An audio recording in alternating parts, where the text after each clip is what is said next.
and subsequently the workshop on procurement by CPSEs and special focus on vendor interface with GEM are a part of this grand celebration. FICCI is the industry partner for these workshops. We have amongst us senior government officials from Department of Public Enterprises, Ministry of MSME and GEM, as well as representatives from various CPSEs and aspiring or emerging business. Besides these, knowledge sharing and insightful sessions. Don't forget to visit the exhibition, which is leading by 75 CPCs from all sectors are exhibiting to showcase their contribution in country's development. So now, we are going to start the first session of today. And for that, I would like to welcome on stage Mr. Sunil Parekh, Co-Chairperson, FICCI, Gujarat State Council. Also, Mr. Rajesh Kumar Chaudhary, Special Secretary, Department of Public Enterprises, Ministry of Finance, Government of India, and Shri Agrim Kaushal, the Economic Advisor, Department of Public Enterprises. And virtually, we will have with us Dr. V. Anantha Nageswaran, Chief Economic Advisor, Government of India. Welcome, gentlemen. And now I humbly request Shri Sunil Parekh, the Co-Chairperson, FICCI Gujarat, to kindly address the august audience present here with his welcome address and the context setting. Thank you. Over to you. Before Sir starts, a humble request, like yesterday, kindly put your mobile phones on vibrating mode or the silent mode. Thank you. Morning, friends, and thank you, Dhwani.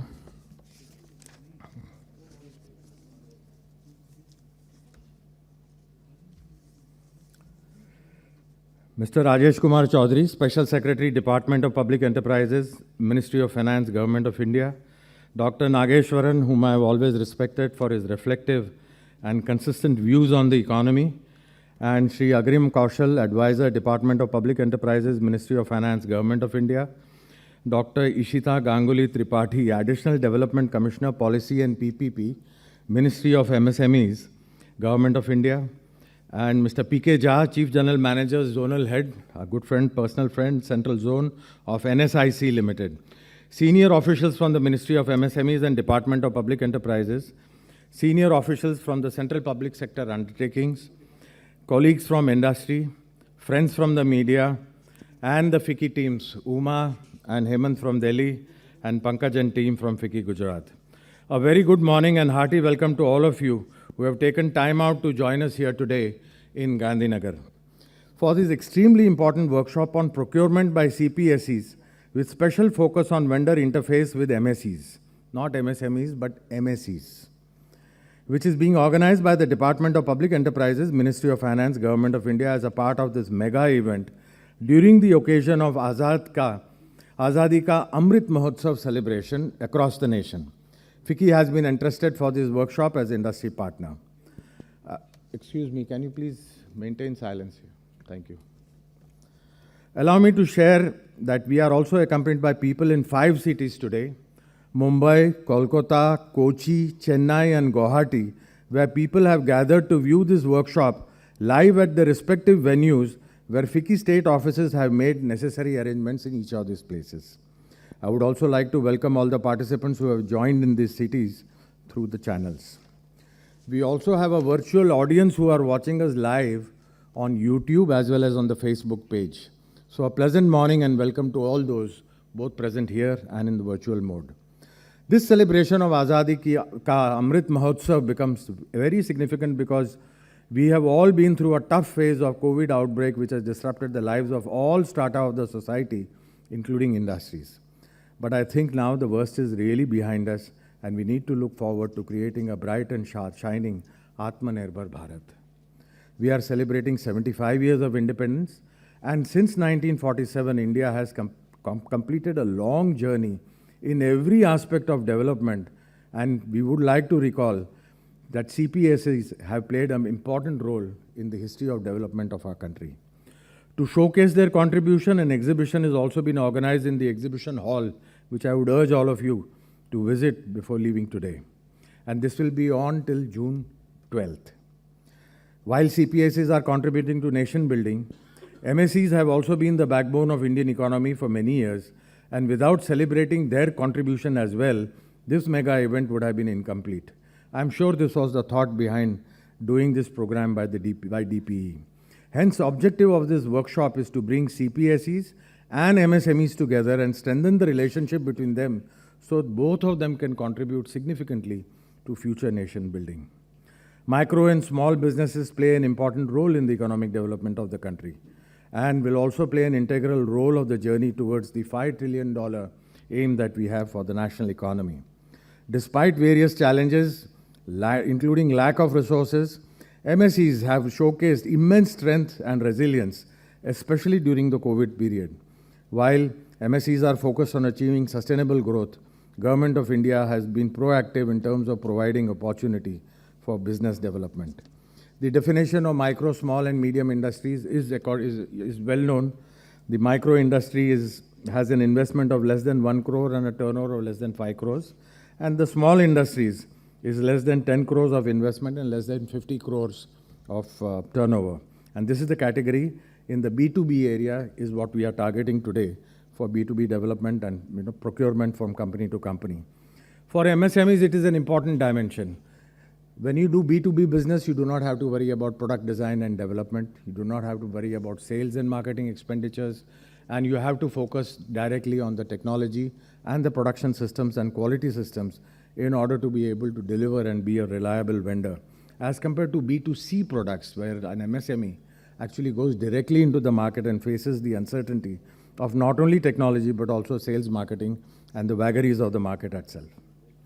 So one of such opportunities from public procurement, which enables MSMEs to sell their products directly to the government and central public sector undertakings. And this is the Public Procurement Policy for Micro and Small Enterprises Order 2012, which has mandated that every central ministry, department, public sector undertaking shall set an annual goal for procurement from the MSE sector at the beginning of each financial year, with the objective of achieving an overall procurement goal of minimum 25% of the total annual purchases from the products or services produced or rendered by our MSEs. Out of 25% of annual procurement, 4% is exclusively reserved for MSEs owned by SC/ST and 3% for MSEs owned by women entrepreneurs. In the financial year 21-22, as per the estimates that we have, around 50,000 crore worth of goods and services were procured by CPSEs from MSEs in the country, which depict more than 35% of the total annual procurement by 126 CPSEs, and it has benefited almost 2.08 lakh MSEs today. This shows the immense business opportunity for MSEs, and the overall performance of CPSEs is well beyond the target of 25%. However, at micro level, there are still some concerns and issues which acts as a challenge for the MSE sectors. Ministry of MSME has been putting tremendous efforts as well to resolve these challenges in consultation with various stakeholders and has taken many initiatives in this direction to resolve these concerns and issues of public procurement and delayed payment. I'm grateful that senior officials from AS and DC office, Ministry of MSMEs, are also able to join and share their inputs today. I'm glad that today we have a brilliant set of minds amongst our dignitaries who will be sharing their ideas, insights, and will also listen to the existing issues and concerns of MSEs during the focused open discussions that follows the morning session. With opportunities, there are also some challenges which MSMEs face during the public procurement process.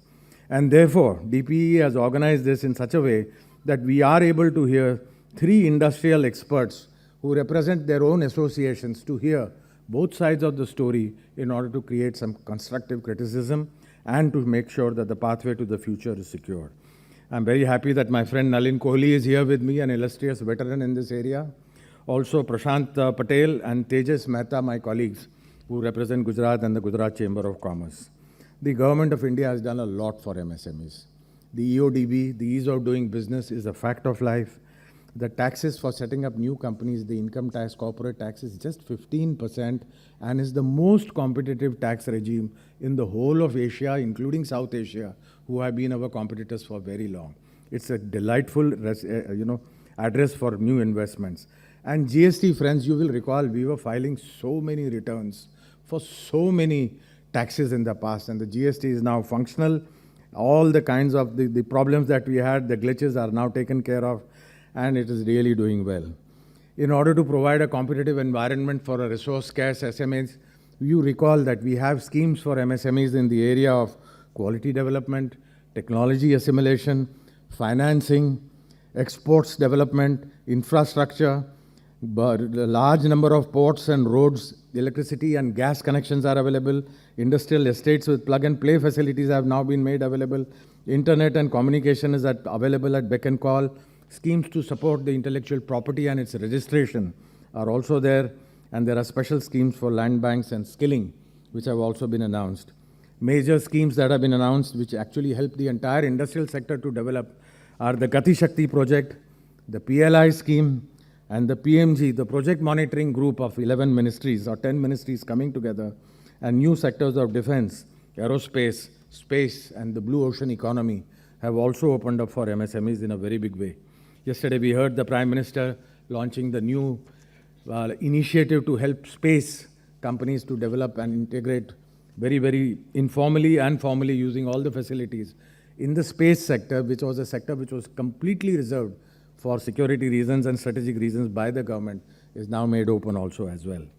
So I'm delightful that FICCI could be a part of this workshop, and we are indeed grateful to DPE, sir, for granting FICCI this opportunity to be the industry partner for this initiative. FICCI has always been a proactive in terms of promoting and encouraging the entire MSME sector, and on behalf of FICCI, I assure you, sir, that FICCI will continue to serve the country and the industry in future with all its dedications. With these remarks, I would like to conclude with a big, big thank you to Department of Public Enterprises for making FICCI part of this initiative. I would like to acknowledge their contribution of every stakeholder involved in the workshop and participation by the CPSEs on such a large scale for today's function. I sincerely hope that everyone gains insights on public procurement and explores business opportunities today to enhance their growth plans. Thank you so much. Thank you so much, sir, for your warm welcome address and also for setting the platform for the whole day long workshop. I now request Dr. V. Anantha Nageswaran to kindly give the keynote address on MSMEs and Indian economy. Over to you, sir. Thank you very much. At the outset, I would like to compliment both the Department of Public Enterprises and FICCI for coming together in this iconic week celebrations of Azadi Ka Amrit Mahotsav to focus on MSEs or MSMEs in general. This is very important because as we look ahead to emerge out of the pandemic and grow the economy, the future of MSEs or MSMEs together has to be secured. Without that, India will always end up underperforming in terms of its economic potential. So good morning, ladies and gentlemen. Without much further ado, you have a long day ahead. I would like to keep my remarks as brief as possible. Let me share my screen and I hope you can see it. We tested it before and let's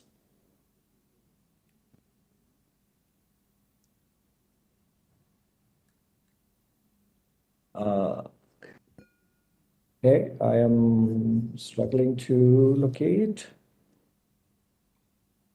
Yeah, are you able to see the screen? Yes, sir. Okay, thank you. So let's move on with the presentation.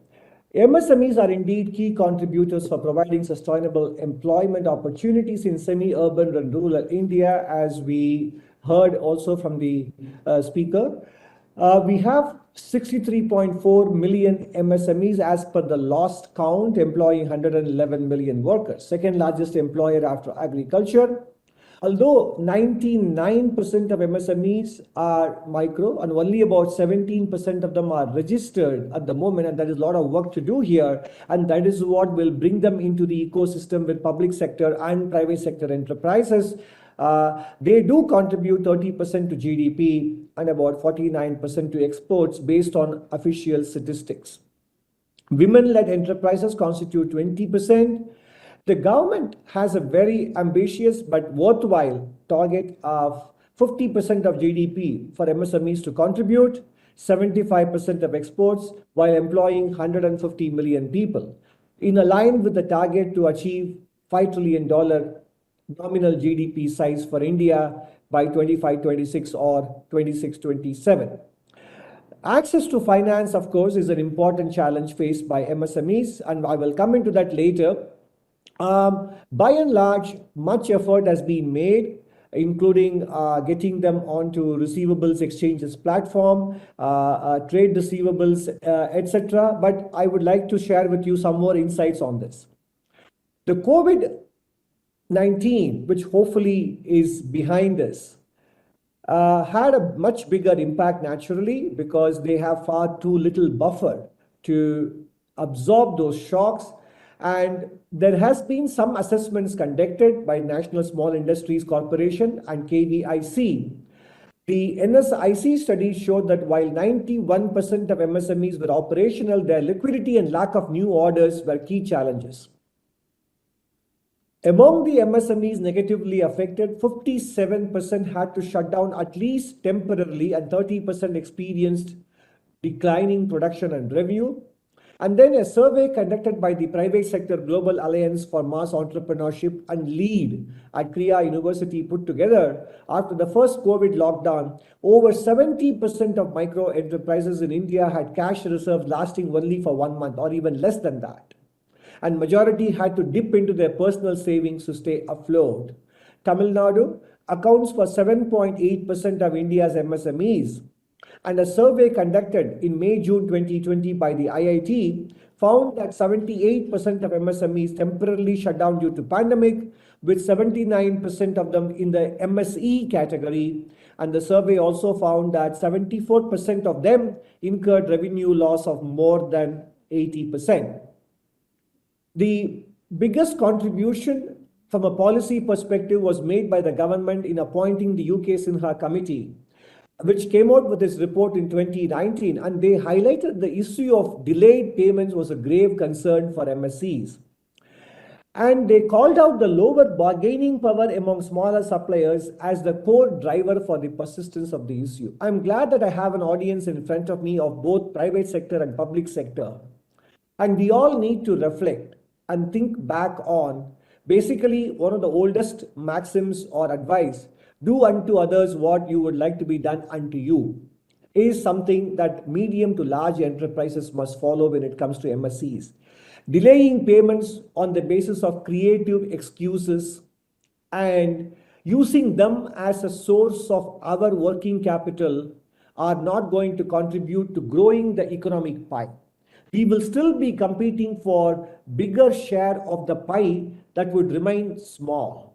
If the economic pie had to grow bigger, so that even if our share comes down, but the absolute take for all of us would be bigger, it is very important that in all our respective spheres and companies, we do take a conscious look at it and include this as the key performance metric for senior executives. Are they now today we have so many of these corporate governance indicators, ESG, climate transition, etc. But making sure that we pay MSEs on time and if possible even before the working capital cycle they afford to us is very important, simply because they cannot afford to seek legal and formal redressal because they are permanently afraid of losing their business. Therefore, this is the key challenge, and many public sector enterprises also have a lot of room for improvement in this regard. There are 6 pillars that would go to enhance the competitiveness of MSMEs. Promoting integrated cluster infrastructure development, access to finance, skill development, product diversification, marketing and branding, access to technology and digital tools. I will just go into each one of them briefly and point out what large enterprises amongst ourselves between public and private sectors can do to help MSMEs in all these 6 areas. In terms of integrated cluster infrastructure development, strengthening backward and forward linkages among the key stakeholders, banks, industry associations, skilling, educational institutions and buyer groups, establishing platforms and governance framework for stakeholders to coordinate actions and pool resources, ensuring adequate investment incentives as well as utility and connectivity as well. Tamil Nadu Industrial Development Corporation manages dedicated industrial estates and parks for MSMEs. So the important thing is to make sure that we help government and we do whatever we can to contribute to ensuring that MSME clusters develop in a holistic manner and a viable manner with access to last mile infrastructure as well. Because MSMEs by sheer definition lack the scale to get all these things done on their own. That is why these clusters are important, because they pool the common cost. And whatever we can do in terms of adoption or co-financing or making sure that these clusters develop in a manner that their services are seamless and uninterrupted is an important contribution that industry can make towards MSME clusters. I spoke already quite a bit about expanding credit flows at low cost. It is not only important for large enterprises to onboard themselves on trade receivables exchanges platform. Onboarding is only the first step in the process, but we should be willing to accept invoices so that those invoices can be discounted by financial institutions and therefore MSMEs get access to working capital. We have barely scratched the surface on the potential that exists if only we ensure that MSEs have the ability to access funds when they need it the most. Otherwise, what happens is they end up seeking high-cost finance from informal sector that basically undermines their viability, both production and financial, and actually hurts us, and we have to go in search of larger vendors who can supply us, etc. So helping MSMEs formalize, both in terms of education, imparting know-how, but more importantly, making sure that we improve their access to finance is the biggest contribution we all can make in this iconic week celebrations. If that is a pledge that we can take either publicly or silently in our minds, that we will do whatever we can to ensure that we adopt the best possible practice with respect to paying our MSC suppliers on time, and make it as part of a key performance metric of our company balance sheets and financial reporting, etc. That would be a signal contribution we will be making to the nation on this occasion. Third, skill development, improving linkages between vocational training and industry needs. Now, we all know that MSEs are run by single persons or maximum a family, and their ability to have skilled bandwidth is very limited. At the same time, in our own enterprises, there will be a lot of idealistic and ideal youngsters and middle level managers who will do well with some sort of a sabbatical. We have this concept of sabbatical in academia, and we can think of that concept even in large enterprises. Allowing them to go and spend a year or two with a particular MSE could be a supplier and help them improve some of these aspects such as production planning, working capital management, cash flow management, human resource systems, information systems, marketing and sales, etc. It would be not only motivating and fulfilling for the individual concerned to go on such sabbatical deputation to MSEs, but we will be bridging an important skill gap that MSEs face.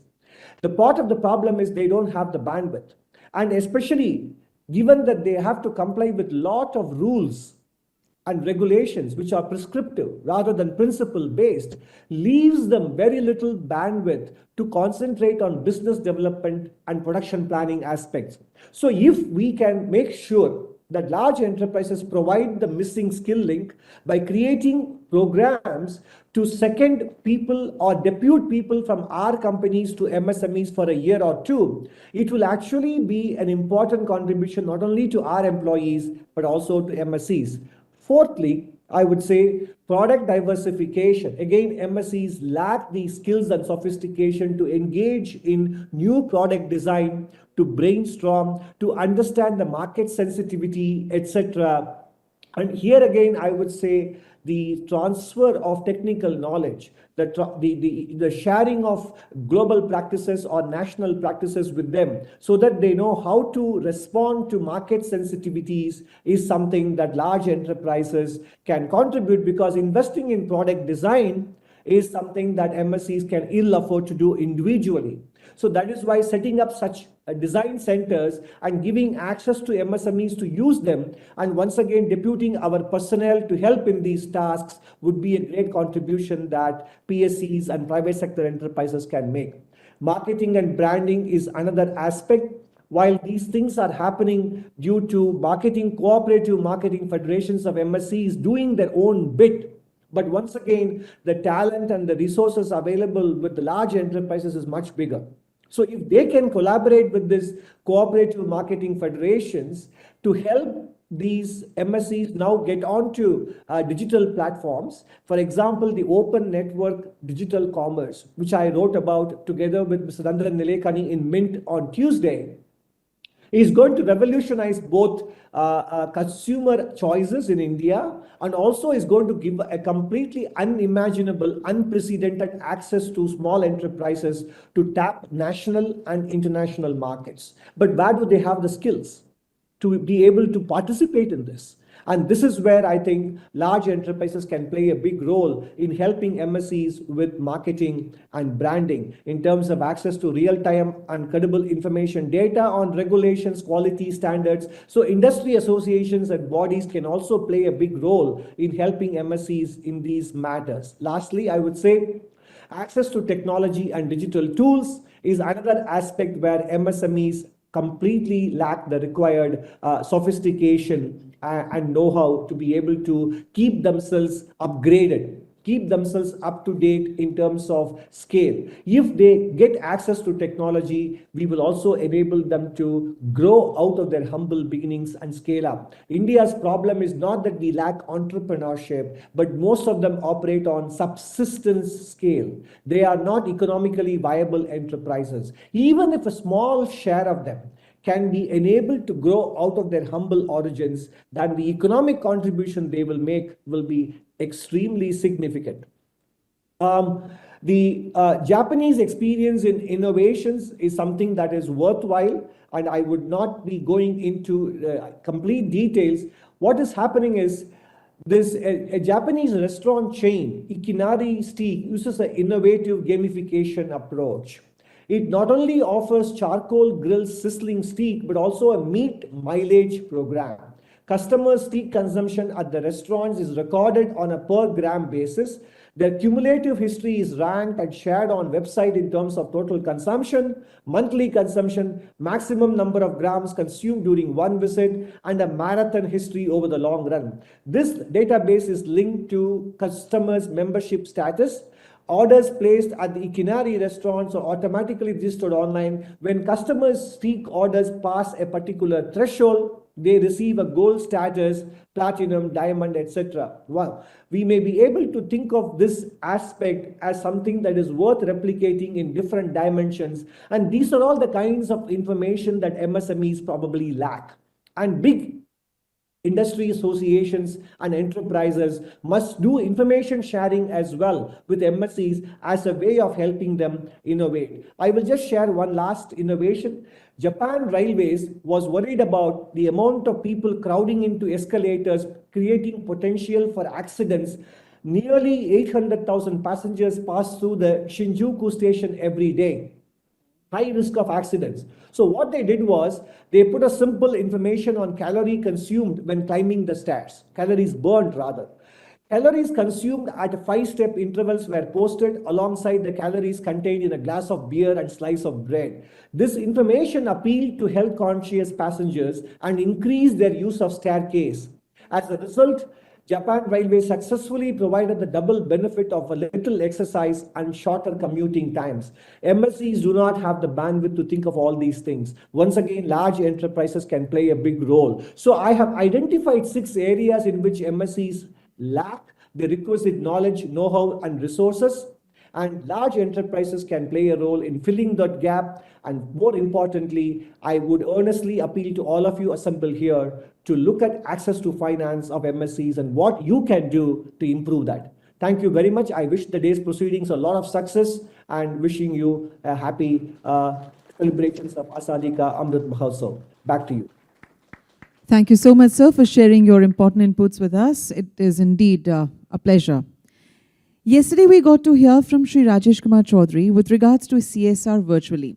And today, Sir is present over here and he is going to talk about the vendor interface with MSEs. I welcome you, sir.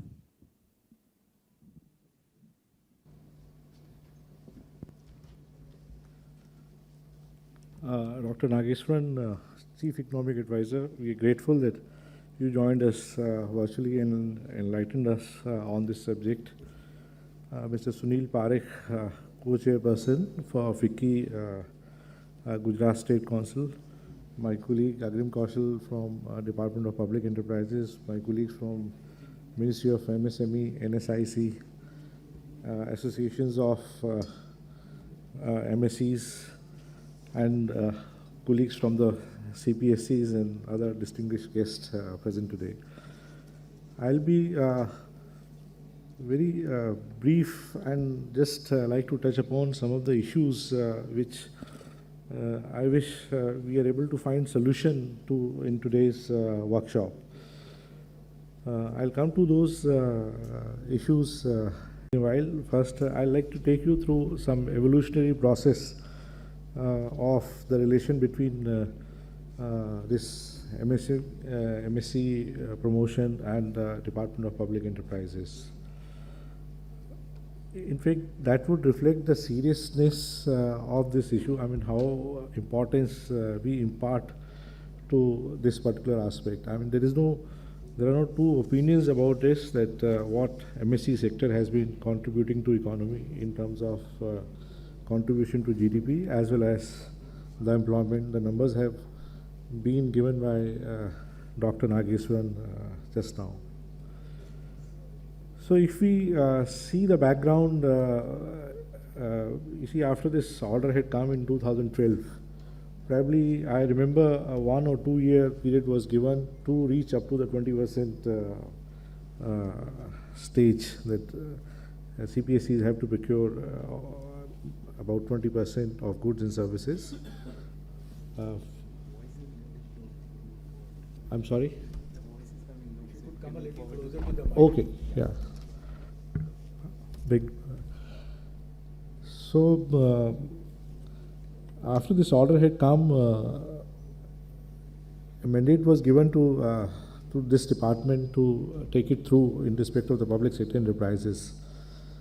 And we have a system of a kind of institutional mechanism where we evaluate the performance of every PSU on yearly basis.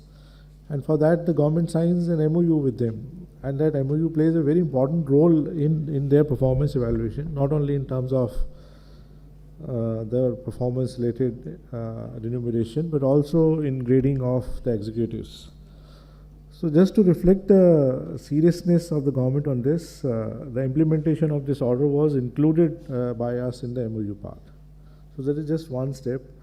And we started realizing that gradually, you know, we have started reaching, improving on the percentage from maybe, you know, from 20% and 25%, 29%.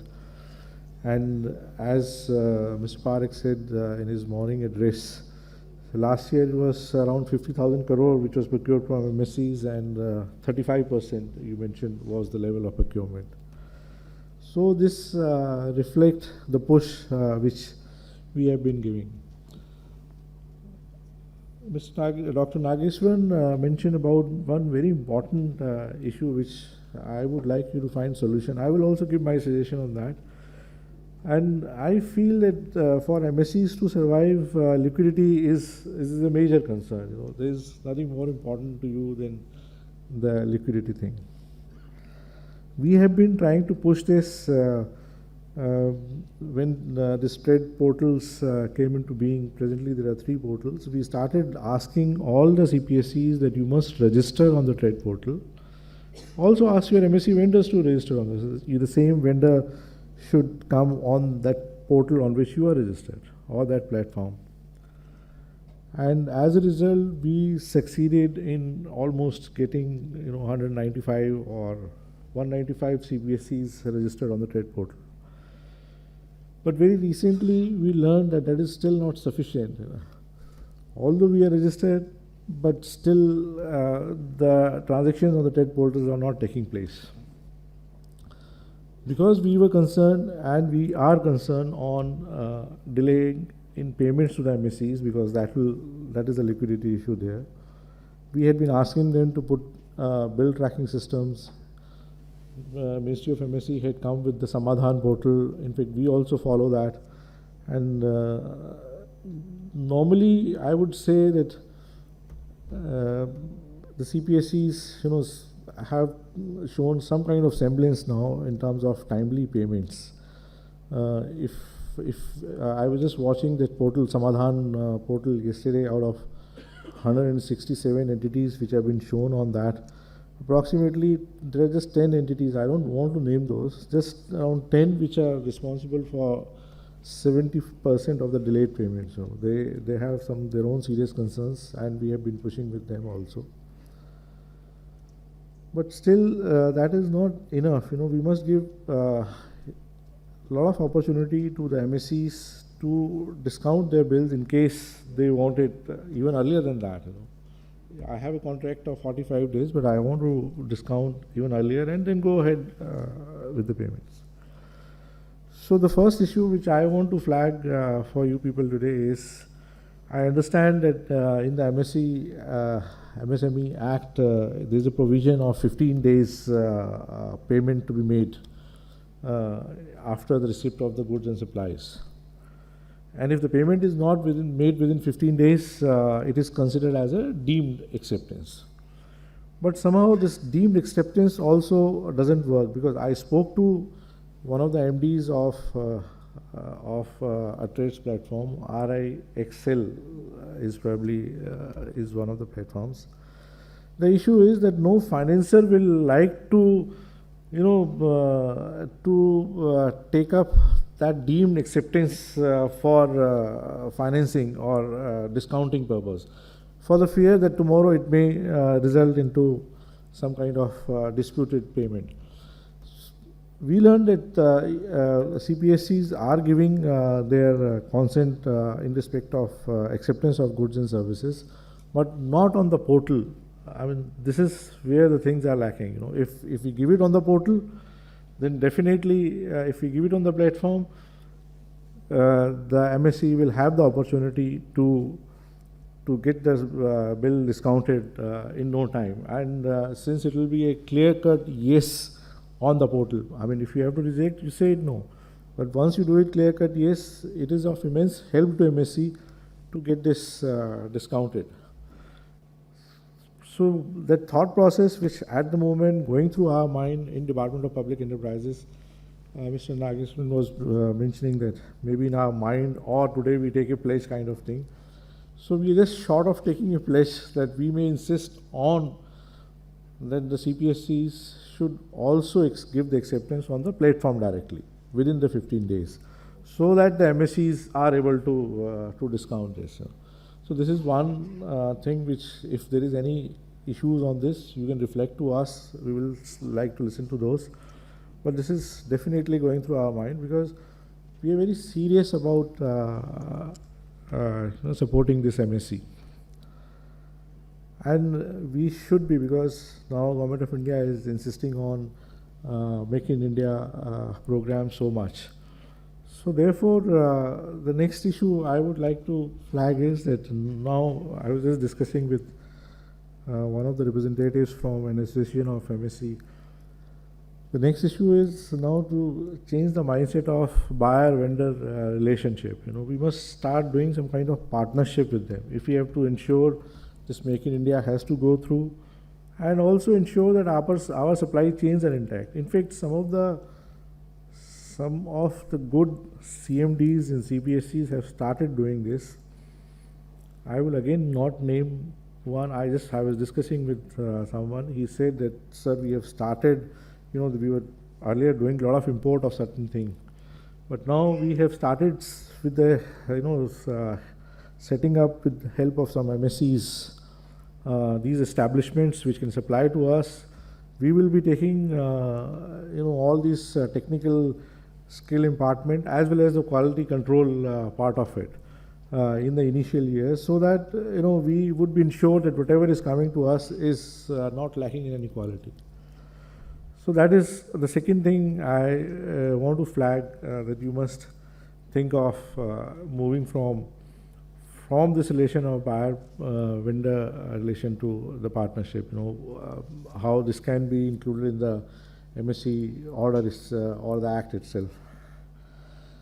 The third issue which is more of a concern to my colleagues from the Ministry of MSME. In fact, we have been struggling on this. The level of procurement from the women and SC/ST entrepreneurs, despite 3% and 4% respectively, as per the Government of India guidelines, initially was almost in decimals, 0.6, 0.7, something like this, and now also it has just managed to cross 1 point something. So there, how to resolve this issue? What kind of special dispensation we should consider, so that we can encourage women and these SC/ST entrepreneurs. So I would like that today's workshop should deliberate some of these issues. And of course, this is not at all a complex matter. It is a very simple matter. Please keep this issue of liquidity to the MSC sectors on priority. If they thrive, obviously the economy will thrive, and our PSUs will also thrive, because after all, we want a kind of supply chain to us which is easily available to us, and it is also supporting our Make in India program. So with these words, I'll wish the workshop all the best for this, and we'll be very glad to listen to your suggestions on any of these three things to us, and imbibe in our future instructions to the public sector enterprises. Thank you very much.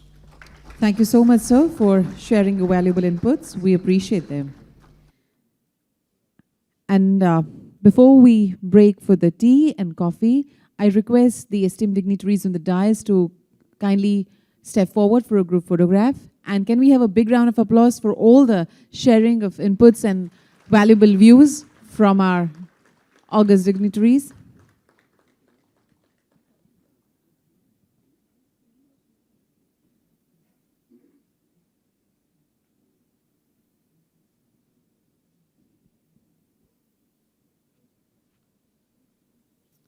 Thank you. And we take up a break of 10 to 12 minutes for tea and coffee, and quickly gather over here for the next session, which is the key insights by the Ministry of Micro, Small and Medium Enterprises. Thank you.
Thank you everyone for coming in time, and we shall start the next set of presentations, and for that I will request Dr. Ishita Ganguly Tripathi, Additional Development Commissioner, Policy and PPP, Ministry of Micro, Small and Medium Enterprises, Government of India, to be on the dais, please. Then we have Mrs. Swati Shahi, Joint Development Commissioner, and Mr. Amit Kumar Tamaria, Joint Director, Policy, Ministry of Micro, Small and Medium Enterprises, Government of India. Also, we have with us Mr. Shubhendra Kumar, Senior Technical Director with Team, NIC. Mr. P.K. Jha, Chief General Manager, Zonal Head, Central Zone, National Small Industries Corporation Limited, and would request Shri Agrim Kaushal to also join on the dais, please.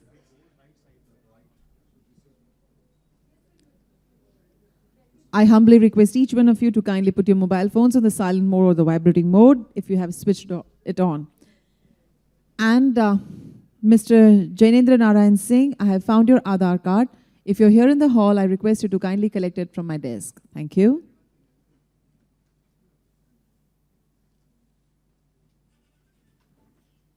We welcome the esteemed dignitaries on the dais, and I now request Dr. Ishita Ganguly Tripathi, Additional Development Commissioner, Policy and PPP, Ministry of Micro, Small and Medium Industries, Government of India, to address the august audience present here. Thank you.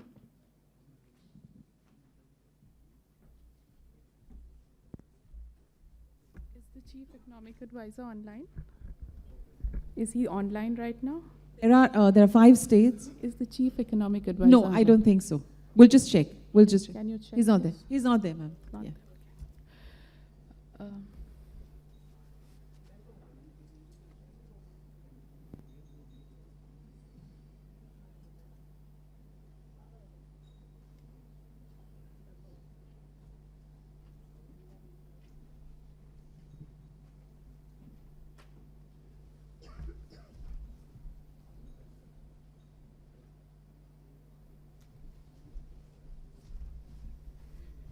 Good morning, everyone. Namaskar. Shri Sunil Parekh, Co-Chairperson, FICCI Gujarat State Council. Shri Agrim Kaushal sir, my colleagues from Ministry of MSME, colleagues from CPSEs, members of industry associations, other colleagues and friends. It is indeed my proud privilege to participate in today's workshop. I would like to thank DPE and FICCI for organizing this workshop on a topic that is both relevant and important. It was a pleasure listening to my predecessors and getting an insight from them. As you may be aware, amidst the first wave of the COVID-19 pandemic, the Ministry of MSME had launched the Champions Portal. Champions is the acronym for Creation and Harmonious Application of Modern Processes for Increasing the Output and National Strength. This is an internet-based, centralized public grievance redressal and monitoring portal. It is an instrument to measure the effectiveness of solutions provided by respective departments, financial institutions, ministries, so that end users can benefit. Since its launch, the portal has received more than 47,000 grievances, of which 99.39% have been replied to. Almost 50% of those grievances are related to the definition of MSMEs, Udyam registration-related issues, delayed payment-related issues, and issues related to the public procurement policy by CPSEs. In this backdrop, it becomes all the more necessary to hold today's workshop. My colleagues will be taking you through the presentations, and you will see that there are 2 broad aspects that we are talking about here today. Firstly, procurement by CPSEs from micro and small enterprises, MSEs, and secondly, the payments which are due from CPSEs to MSEs. Here, please note, like it was earlier also mentioned, that the stress is on micro and small enterprises, not medium enterprises. Overall, annual procurement by CPSEs from MSEs has been more than 25%, as mandated by the Public Procurement Policy for MSEs Order 2012. In recent years, the figure has been even higher than 35%. What hasn't been all that well is the procurement by CPSEs from women-owned and SC/ST-owned MSEs, and we have been far off the mandated targets of 3% and 4% respectively. But we are hopeful, and I'll tell you the reason for that. The amendment to the PPP order, which brought in the earmarking for women MSEs, was effected in 2018. In that year, the proportion of procurement from women MSEs was 0.15%. In about 4 years since then, for the first time in 2021-22, procurement from women MSEs crossed the 1% mark. Moreover, the number of women and SC/ST beneficiaries has grown manifold in the past few years. This trend is the beginning, and a lot more can be achieved as we are in the process of revising the list of products which are reserved for MSEs. Besides, a number of other changes are being introduced, for example, in the procurement and marketing support scheme, which has a component of vendor development programs. However, this optimism may not be construed as complacence, please. Efforts are ongoing, and for the endeavor that is being made to provide an enabling environment for MSMEs and to help put them back on the growth trajectory in the aftermath of the pandemic, that effort to be effective, it is imperative for all stakeholders to work in consonance. One of the most basic steps being taken is to bring into the formal ambit more and more MSMEs. Formalization entails giving an identity, and that identity can be used further, whether it is for accessing credit, technological assistance, or whether it is for entrepreneurship development. An initiative in this direction was the change in the definition for MSMEs in the year 2020. This was followed by the inclusion of traders and street vendors as MSMEs in 2021. Currently, efforts are on to bring nano enterprises, the tiniest of micro enterprises, in the fold of Udyam, which is our registration portal for MSMEs. Also, we are working towards integrating within the next few months the Udyam portal with the Ministry of Labour and Employment's National Career Service and eShram portals and Ministry of Skill Development and Entrepreneurship's ASEEM portal. The objectives are enhancing of skilling, employment, and access to credit. We have an Udyam registration counter right outside the hall. Please do visit. For any initiative to be successful, it needs to be comprehensive, and spillovers, if any, need to be taken into account. For this purpose, I would like to say that for procurement from MSEs to be successful, there are dimensions such as conducting vendor development programs, onboarding on GEM portal, onboarding and transacting on TREDS, quick resolution by MSE facilitation councils, and strengthened marketing. These are aspects which we need to look into. An encouraging initiative has been the rolling out of the RAMP scheme, which entails many of these aspects. Very interesting sessions are lined up today. Officers from our policy team and NIC are here. We are happy to be collaborating with DPE. We look forward to receiving inputs from our stakeholders to effectively strengthen MSMEs. One last thing I would like to mention here. We are currently working on finalizing the MSME policy. Suggestions you make here will definitely help us in that task. Alternatively, you could get in touch with our officers in MSME DI Ahmedabad. Thank you. Thank you very much, Madam, for your informative address. It would definitely help one and many.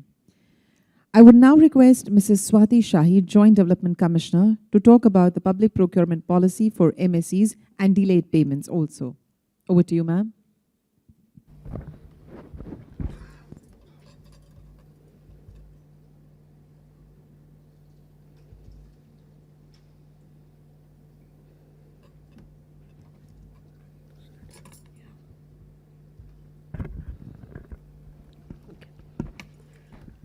respected dignitaries on this dais, officers from DPE, NIC, MSME, colleagues from CPSEs, industry associations, and my dear friends. A very good morning to everyone. So firstly, I would like to congratulate DPE and FICCI for organizing this mega event where all concerned stakeholders could come, participate, and discuss various issues related to development and growth of cross-sector. So to begin with, we'll have a brief presentation. Me and my colleague, Amit Kumar Tamaria ji, will talk about procurement policy, marketing scheme, delayed payment, portals like Udyam registration portal, Sambandh, Samadhan, and various other initiatives of Ministry of MSME. So I'll start with the very beginning, right from MSME, the Act. So in 2006, as we all aware, this Act got notified. And what was the purpose? Before that, we all know that there were several rules, regulations, and compliances. And there were pressing demand from all the stakeholders that these need to be modified. And a single comprehensive legislation is required for growth and development of MSME sector as whole. So this Act notified in 2006, and immediately after a year, Ministry of Small Scale Industry and Ministry of Agro and Rural Industries got merged, and Ministry of MSME formed. So what is the mandate of the ministry? Ministry's mandate is to work, the sole mandate is to work for growth and development of MSME sector. And how it will be done? By designing policies, promoting and facilitating programs, projects, and schemes, and monitoring their implementation. This is a small glimpse, but we know that MSME means everything today. So it's just not few sectors, it subsumes entirely all the sectors. And in today's discussion also, we'll see and what are the real challenges and difficulties in attaining whatever the issue has been raised since morning. So we'll see how we can address that. But before that,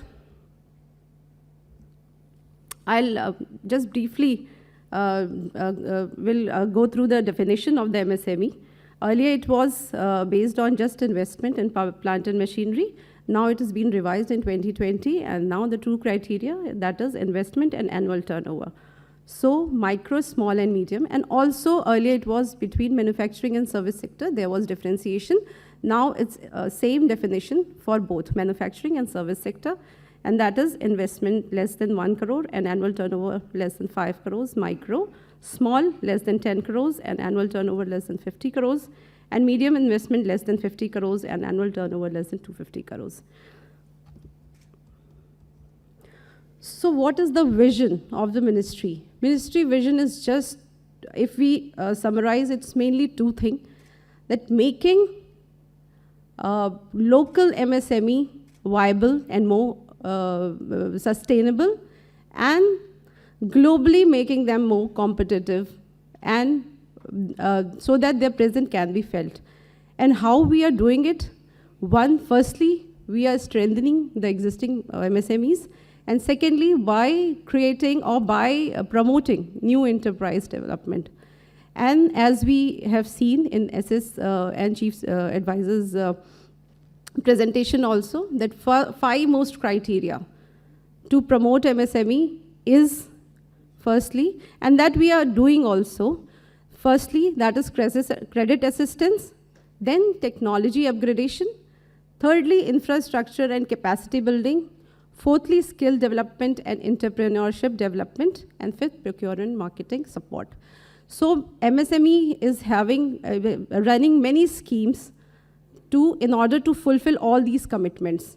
And they are all available. But I guess awareness about these schemes are less. So I'll take the opportunity and request the associations across country to create awareness about all these schemes amongst the MSMEs. And as we proceed further, we'll see how there is a mismatch of data, what is the expectation, and what is the reality. So since time is less, I'm just requesting everyone, every association, to just carry forward this awareness scheme. We are also doing it, but we have to be in doing in collaboration with all the stakeholders.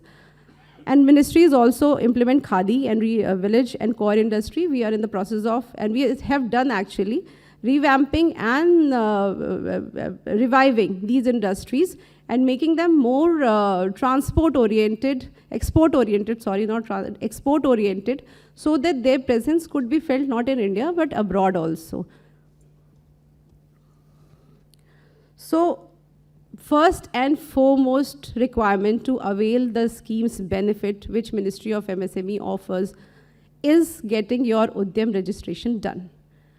And as many projects that there are a certain million of MSME in country, but as we proceed further, we'll see just how many, we just have 90 lakhs registrations so far, and we are expecting many more. So about Udyam registration portal, it was launched on 1st July 2020. It's free of cost, paperless, and digital representation process is based on self-declaration. So no documentation is required. When it was started, it's all that you have to do on the self-declaration basis.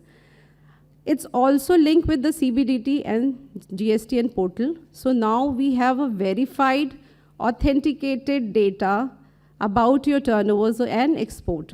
So Udyam registration certificate is required, and it's have a value, and for every schemes in future, like earlier was there, it's valid up till 30th June, but after 30th June, for all the schemes benefit, Udyam registration is must. Then it's linked with government e-market GEM and TREDS platform. So we'll see in detail further. But we have, as ma'am said, we have a registration portal outside, and you can see then in drop-down menu itself, it's asked whether you want to be linked to GEM portal or not. So if MSME, they say yes, they are automatically transferred to the GEM portal. So, and again, the retail and wholesaler traders, including street vendors, are MSME, but they can only avail benefits of private sector lending. And this is the registration link where MSMEs, they can go and have the registration done. So what I was talking about, the data mismatch, that we quote that there are like many crores MSMEs, but we still have 90 lakh registration, and we are expecting many more in near future. So from MSME, from Udyam registration portal data, if we see, then maybe the figures will not match as what is projected and what is conveyed. So we have percentage of MSME in manufacturing sector is 31%, in service sector 69%, total employment generation is about 6.86 crores, and women employment generated is 1.56 crores. So again here we request, so everyone should come together for promotion of MSMEs. They should get this Udyam registration certificate, and they should get benefits of the schemes. So for promoting, as we come to the topic now, about the procurement and marketing support as a whole, we have 3 schemes. First, it's policy also and scheme also an initiative, you can say. First is public procurement policy for MSE, Order 2012, National Scheduled Caste and Scheduled Tribe Hub. Thirdly, procurement and marketing support system. So if we see public procurement policy for MSME, it was notified under Section 11 of MSMED Act 2006. It became effective from 1st April 2012 and mandatory from 1st April 2015. But as all, and we have the provision for 25 procurement from MSEs, and all the central government ministries, departments, CPSEs has to do this 25% necessary procurement from MSEs, out of which 4% has to be from MSEs owned by SC/ST and 3% from MSEs owned by women. And further to increase the benefit, the tender document cost has been made free. Then they are exempted from the EMD, earnest money deposit. And there's a provision that if MSE is quoting 15% higher, then they will be given preference to come to the L1 status if they agree to give procurement at the L1 price, they will be given preference. And what ma'am said, that 358 items exclusive reserved for the procurement from MSEs, and we are in the process of revising. It will incorporate many more new items. So to promote the procurement from MSEs, we have done certain provisions. And this 358 item is under the process of revision, and it will be revised soon. Regarding this public procurement policy, as we see introduction of Udyam registration, we have taken certain initiatives. And now since the Udyam data is filtered data, so earlier it was an issue that companies having more turnovers are quoting as MSEs, and they are registering and taking the benefit of these procurements. But now through Udyam registration, it will not happen. Only company with actual turnovers can be routed through GEM. And secondly, that they are already linked to the GEM. We are giving the option to get connected directly to GEM portal. Thirdly, constitution of grievance cell, that is Champions portal. There you can come and address your grievance. You can register your grievance, it will be addressed. And through CPSEs, MSE DIs, that is Development Institutes, and Industry Association, we are putting an effort to mobilize MSEs to get themselves onboarded on GEM portal. Also, DPIT has raised certain compliance burden, which was already taken care, and it has been incorporated in the policy. Their solution, and it has been incorporated in the policy, which we are, which is under the process, and it will be issued soon. Then MSME Samazan Portal. So from where we are getting the figures that MSEs owned by SC/ST and MSEs owned by women are not getting adequate representation. That is from Samazan Portal. There, CPSEs are required to upload their annual turnover, annual procurement plan from these MSEs, and also actual after. It's like annual registration, and they have to annually upload their data about the procurement they have done through MSEs. Also, global tender up to rupees 2 crores disallowed. Now only only tender above 2 crores is qualified for global tender. So these are the stats which we are talking about. If we see it's from 2018 till date, procurement from MSEs, it has been gradually, it's grown. So currently for this year, already 3-4 months has passed, and it's already 33.74%. But the gray area remains the same, that procurement from MSE owned by SC/ST is still 0.35% and 0.68%.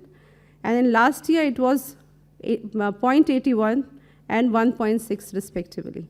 So this is the area of concern where we have to focus, where we have to create awareness, we have to take different initiatives. And whatever your suggestion, as ma'am said, that policy is being amended, whatever the suggestion you want to make, you can give us in writing also, we'll incorporate. And from your side, we expect creating awareness and taking initiative which could increase these figures. Also for this, we see in 2016, 18th October 2016, National SC/ST Hub was formed. And so far, we have 83,600 registration. And in detail, I guess there's a presentation. So you will make the detailed presentation on this. So he'll tackle the issues, and he will show what are the current stats. Now coming to the procurement and marketing support system. It's also been said that product to ban gaya, but ab beche kahan? So to resolve these issues, we have a scheme, that is procurement and marketing support system, in which subsidies and reimbursements were given for organizing and participating in trade fairs, exhibitions, MSME expos, vendor development program, national seminars, etc. And now we are also modifying it, and the new guidelines will be issued soon, which will also incorporate virtual trade fairs exhibition, adoption of barcode, adoption of e-commerce by micro-enterprise, development of retail outlets, and adoption of modern packaging techniques. For each component, there is a elaborate, there are a set of norms and there are a set of subsidies and reimbursement, which once the scheme is finalized, and it will come shortly. So once finalized, it will be available on the website. There you can go and see. And these all are very, like what we are doing today, B2B, for B2B business development. This scheme is quite, it's quite instrumental also. And I would say in last 2 years, it was due to pandemic. It's not been, exhibitions and fair was not been happening regularly. But since it has taken up, now the pandemic is gone. So the incorporating these, or using these schemes component, MSMEs can get benefit.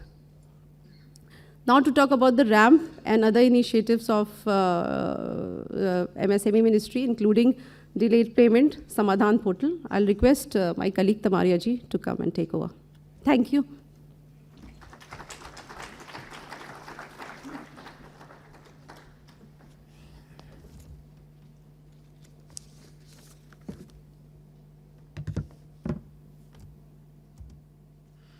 Good morning to all. I am Amit Kumar Tamaria, Joint Director looking after MSME Policy Division in Ministry of MSME.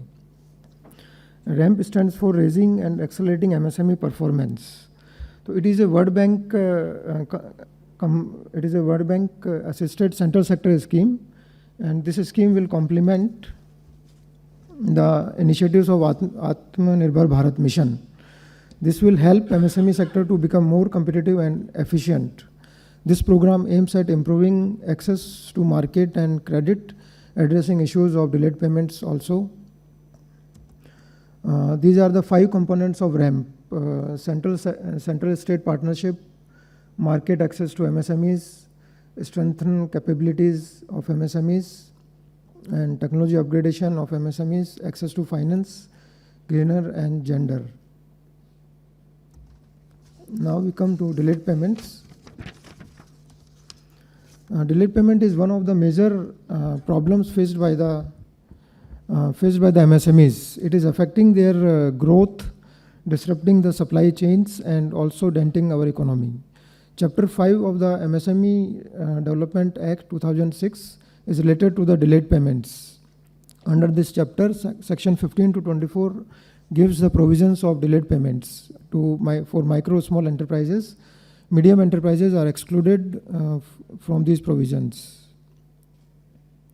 As per the Act, micro and small enterprises facilitation councils are set up in every state and UT for resolving the delayed payment cases. And at present, there are 113 total MSEFCs in our country. As there is a lots of pendency in the cases, this Ministry of MSME is requesting time to time to the state governments and UT governments to set up more and more number of MSEFCs. As a result of this, many state and UT governments has created more than one MSEFC. Some of the states are Karnataka, Maharashtra, Punjab, Tamil Nadu, Telangana, UP and Delhi also. As a part of ease of doing business, Ministry of MSME has launched a portal called Samazan Portal on 30th October 2017. The main purpose of this portal is to monitor the delayed payment cases. All the state government departments, CPSEs, state governments, and are provided with login IDs and passwords to log in on this Samazan portal and see the status and see the pendency of the cases against them. A micro or small enterprise can file a delayed payment case on this portal online, and they can also check the status of their application on this portal. As per the Act, any aggrieved MSE can approach MSEFC if it does not get the payment beyond the 45 days. And MSEFCs at first instance tried for efforts for conciliation. If conciliation fails, then it admits the case for arbitration. After the announcement of Atmanirbhar Bharat in May 2020, Ministry of MSME has created a Samazan sub-portal, especially for the government of India ministries and CPSEs. Under this portal, central government ministries and CPSEs gives the information related to delayed payments, pending cases with them. And this slide shows the difference between the Samazan portal and Samazan sub-portal. As we see from the slide, Samazan portal covers micro and small enterprises, and Samazan sub-portal also covers medium enterprises. This portal also covers the pending delayed payment cases against the medium enterprises. And respondent category for Samazan portal is CPSEs, central ministries, government departments, state governments, and private entities.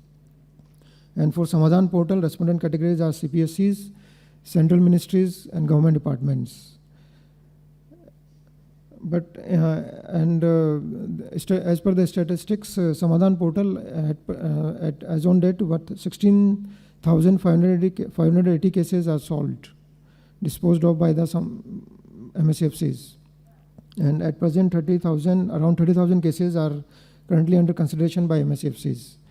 And as per the data reported from Samazan sub-portal, dues of 1,20,949 crore have been paid to the MSME vendors from May 2022 to 7/6/2022. As per the data, as per the information available, only around 90 to 100 CPSEs are only reporting on this Samazan sub-portal. So it is requested that all the CPSEs present here to upload the data of delayed payment on this portal. Now we come to the Trades Receivable Discounting System. Trades is an electronic platform. It facilitates the discounting of trade receivable of MSMEs through multiple financiers. And the participants on the trades platform are MSME sellers, buyers, and banks. And very recently, NBFCs are also included as a participant on the trades platform. The trades, the guidelines for the trades, functioning of the trades is issued by the RBI. And the trades would be governed by the regulatory framework put in place by the Reserve Bank of India under the Payment and Settlement Systems Act 2007. At present, there are 3 platforms for trades: RXIL, M1 Exchange, and A-Trades. Ministry of MSME has also issued a notification on 2nd November 2018 related to trades. As per this notification, all the companies registered under the Companies Act with turnover more than rupees 500 crore and all the CPSEs are to get onboarded on the trades platform.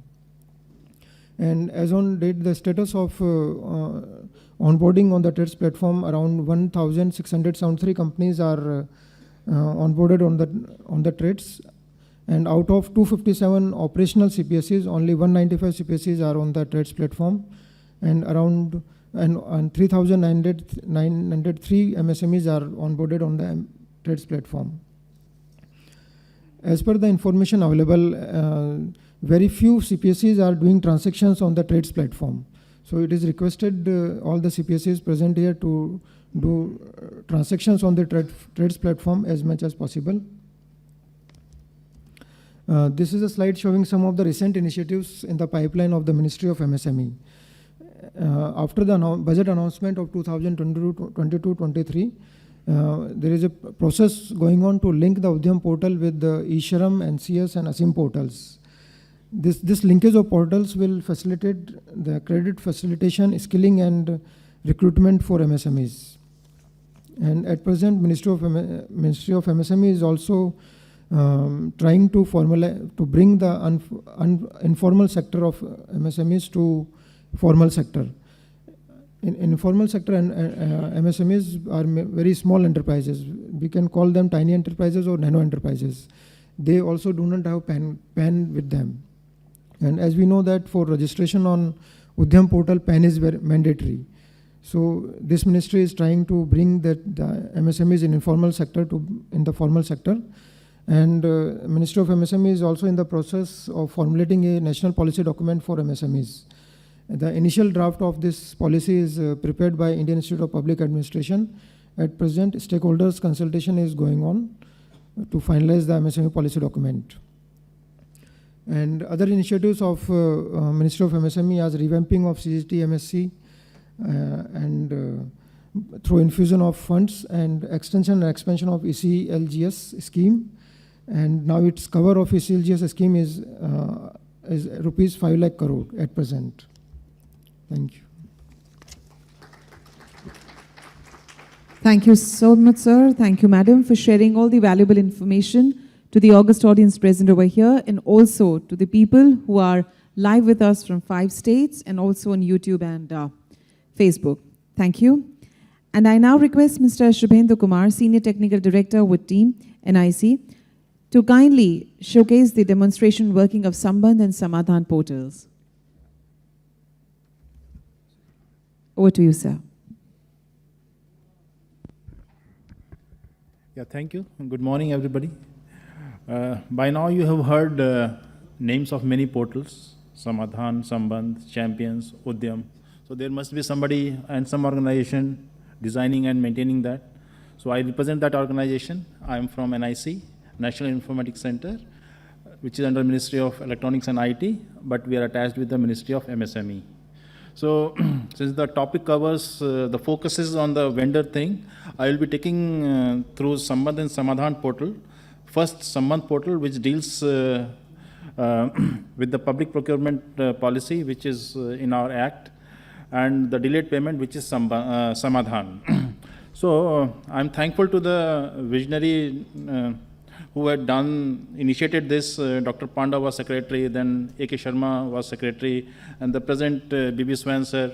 So they have continued with this IT initiative, and it is very, now it is very easy for us to maintain and tweak our policies based on the data we receive on this. So that way it is very important for us to,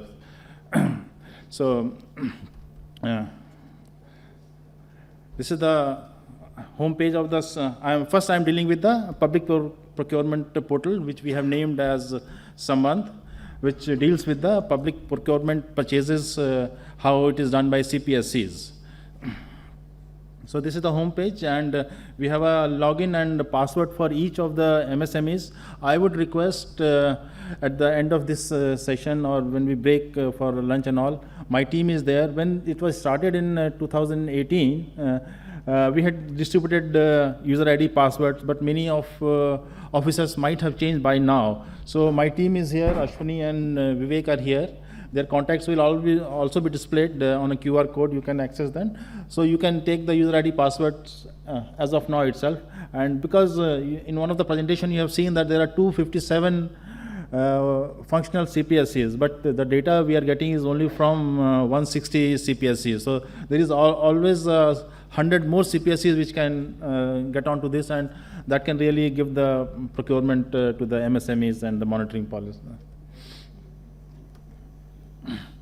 So the Sambandh portal deals basically 5-6 things, and the annual procurement, whatever is your CPSE's annual procurement is the targeted for the coming financial is first put at beginning of the year, and then every month they can update their procurement by MSMEs, what they have purchased, and from the women subcategory and from the SC subcategory. Not only that, they can also put the item list, the purchase item list on this portal, so that any MSME can see that how his business can orient in fulfilling those items and all. We also have the option to provide whether the CPSE has onboarded on trades or not, so that you can always do.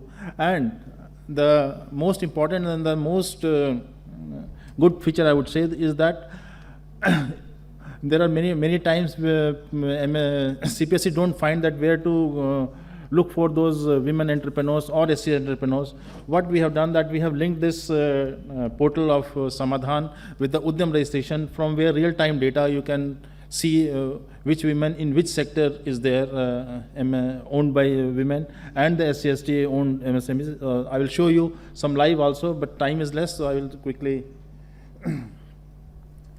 So I'm not going through this because this has already been dealt in the previous year, how this monitoring has helped in seeing the increase in the procurement from MSMEs. this is the same thing is drawn in a bar chart. So you can say that how minuscule is the SC and ST procurement is compared to the total overall procurement from from the MSEs by CPSEs. Please remember that this data is based on 160 CPSEs which usually report, but of course when 100 more CPSEs onboard this, it will always increase. So now, for coming to the focus of the seminar and the workshop, vendor registration. How this vendor registration happened? I have already told you that Samazan Portal is tightly integrated with our Udyam portal. So any vendor who wants to register on this Samazan Portal just utilizes his or her Udyam registration, and all data is filled here and it is shown in the portal, which CPSEs can look through their dashboard, that these many vendors are interested in their vendor development, or they could be their potential suppliers also. So please utilize the dashboard to see what all vendors have registered there, what sectors they are dealing with. So you have a captive kind of pool of vendors to take from. Again, I am showing how utilization is done by a vendor. This is how a CPSE can now see how many vendors have registered, and what is their name, and what's their contact and all. So they can see from the dashboard. So this is what I talked earlier, that how to search for a women entrepreneur. For that particular sector, it is very much available. I will also show just after this the live demo, one or two screenshot. Or can we just show, can you switch to the browser? Yeah. This is the live thing. So just go to 14, manufacturing of wearing apparels. Is it possible? On the previous tab, there was textiles. Na? Just change to 14, code 14 of NIC code. Yeah. Yeah. So you know, manufacturing of wearing apparels. You can know from here this 530. Some are there in that Andhra Pradesh. Just click on that. Yeah. Yeah, and within that Andhra, the Anantapur district have around 41 women entrepreneurs, and these are the details of this. Just click on one of the numbers, Udyam numbers. Yeah, so all the details of the vendors are there for this particular textile sector and all those things. So we can come to the presentation again. Yeah.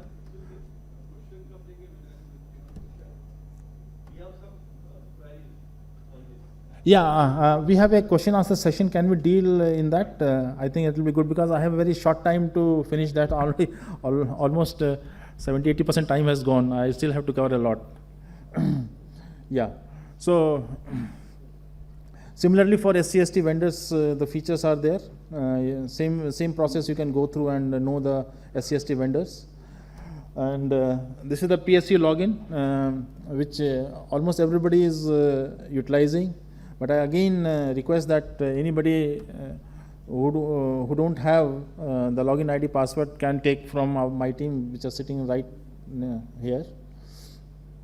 And this is how you deal with the annual procurement. I do not want to go into this because the focus was on the vendor, which I had dealt in details. This is how the data is captured in the portal of the Samazan. How annual procurement is done at the beginning of the year. Then there is every month you have to come to this portal and give the month-wise data for the procurement done. And you also give how many MSMEs you have helped. There are very simple parameters to be filled. I think it should not take more than 5-6 minutes to fill this simple form.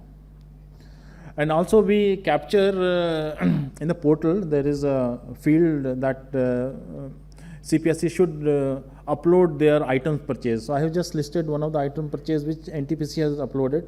So this gives opportunity for the vendor to know the purchases, likely purchases from the CPSE, so they can align their businesses like that. Yeah, here I am coming to the thing which we can think in the future. I told you that every month one has to fill the data and all, but with the technologies in place and maturing, we can think of APIs and web services which CPSEs can give us, and we can directly fill the data without any human intervention as well. We can do some scheduling, and through the API exchange we can do this.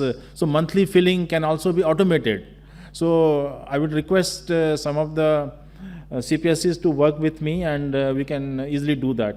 Same way, the reverse API, the first API is by you, which you will produce, and Samazan Portal will consume.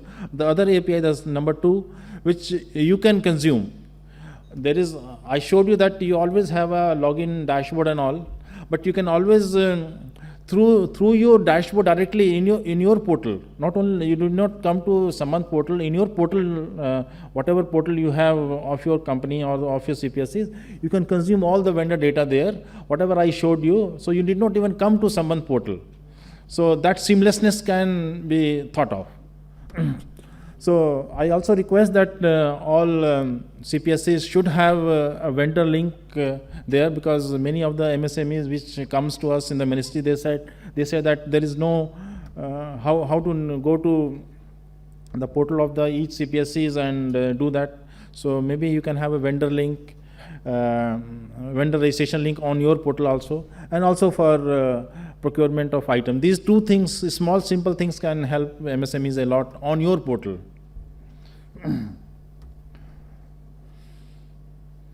So this is all about the Samazan Portal, public procurement portal, and I think you can scan this QR code. All the CPSEs, you will know the name. So either you scan the QR code, or you can just note down the name.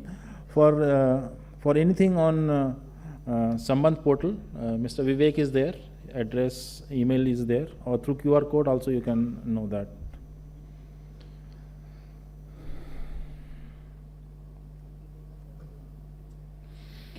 Yeah. I will now quickly go to the Samazan Portal now.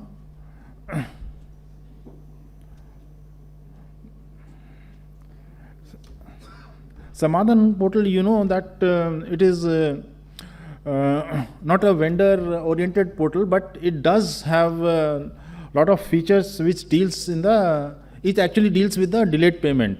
But since MSMEs can have some grievances of delayed payment through a CPSEs, that can be monitored or dealt here.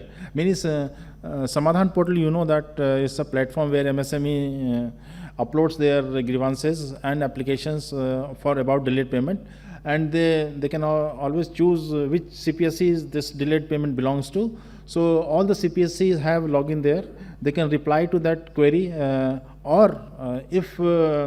or make some payment if there is due. Otherwise, if that mutual settlement doesn't happen, it goes to the council for the arbitration, which is as per our act. So this is the home page of the Samazan Portal. You can have 1 minute of I think analysis of this data. Since we started in 2017 in October, I think almost 1,14,000 applications has been filed, and you know how much money is stuck there. 29,000 crores. 29,396 crores are stuck in those years. But the beauty, I would say, or the facility it has provided of the mutual settlement, already out of 30,000 crore, I would say, 10,000 crores has been settled mutually just by creating this portal. A notification goes to the buyer that this thing is pending. So people come forward and pay just by nudging कि एक email आ गया और एक SMS आ गया. So I think this has been quite a success. But this is still the tip of the iceberg. The delayed payment is huge numbers. I think we are not capturing all of it, but still it gives here.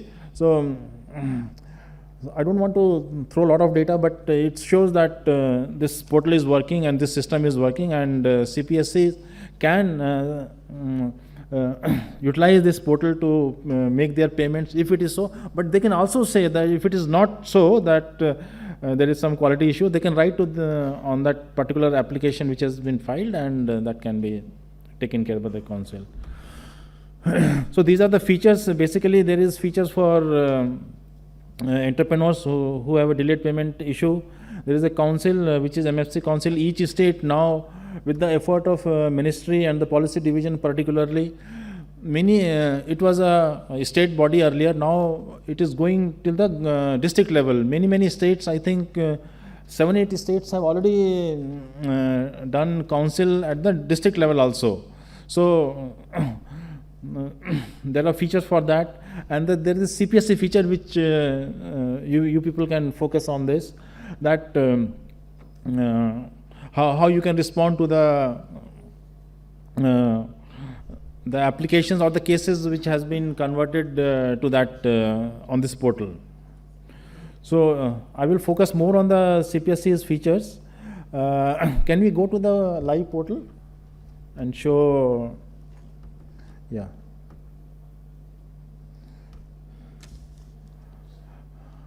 This actually I should have come later on, but anyway, this is the just be there. Mr. Tamaria has told that there is a sub portal in the Samazan delayed payment portal. This is what this sub portal looks like. What is happening here? Every month we are asking CPSEs to upload their delayed, not the delayed payment. What is it's not delayed payment. What is the payment dues towards them? So if the ministry finds that the delay is happening a lot, and there is a lot of cumulative delayed payment, so some intervention at the highest level in the ministry and all can be done. So this is very helpful that CPSE should follow a discipline of doing it every month, I would request. And yeah, can come back to the PPT? Yeah. So there is a lot of reporting we have built here. There is a lot of reporting, and most of the reports are in the open public.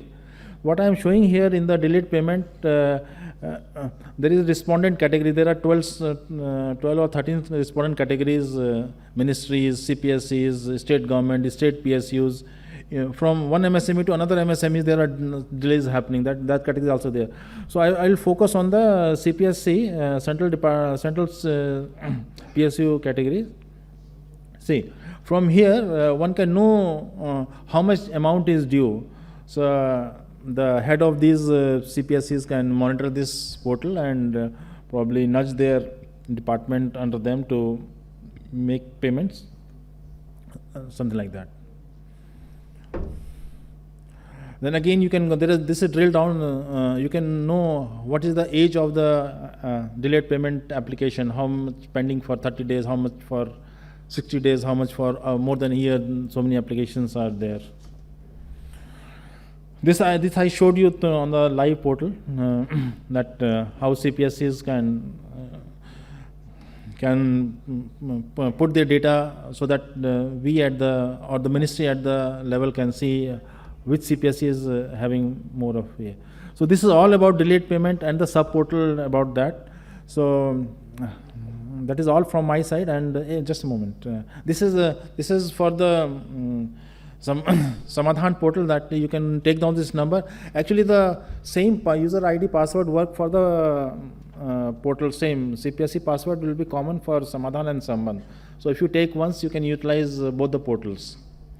So we are ready with the user ID password. If some CPSEs who are not entering the data on Samban or Samazan can take from my team, they are sitting right there with Ashwani and Mr. Vivek.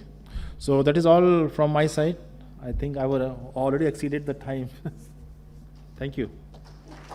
Thank you so much, sir, and thank you, your team as well, for guiding us through both the portals. Thank you. I now request Mr. P. K. Jha, Chief General Manager, Zonal Head, Central Zone, National Small Industries Corporation Limited, to guide us on SC/ST Hub. Thank you.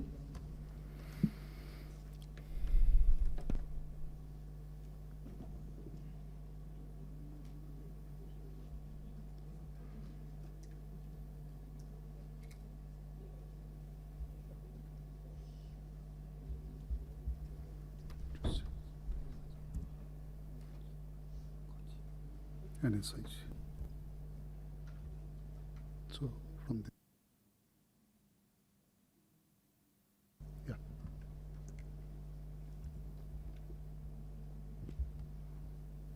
So cursor will move this.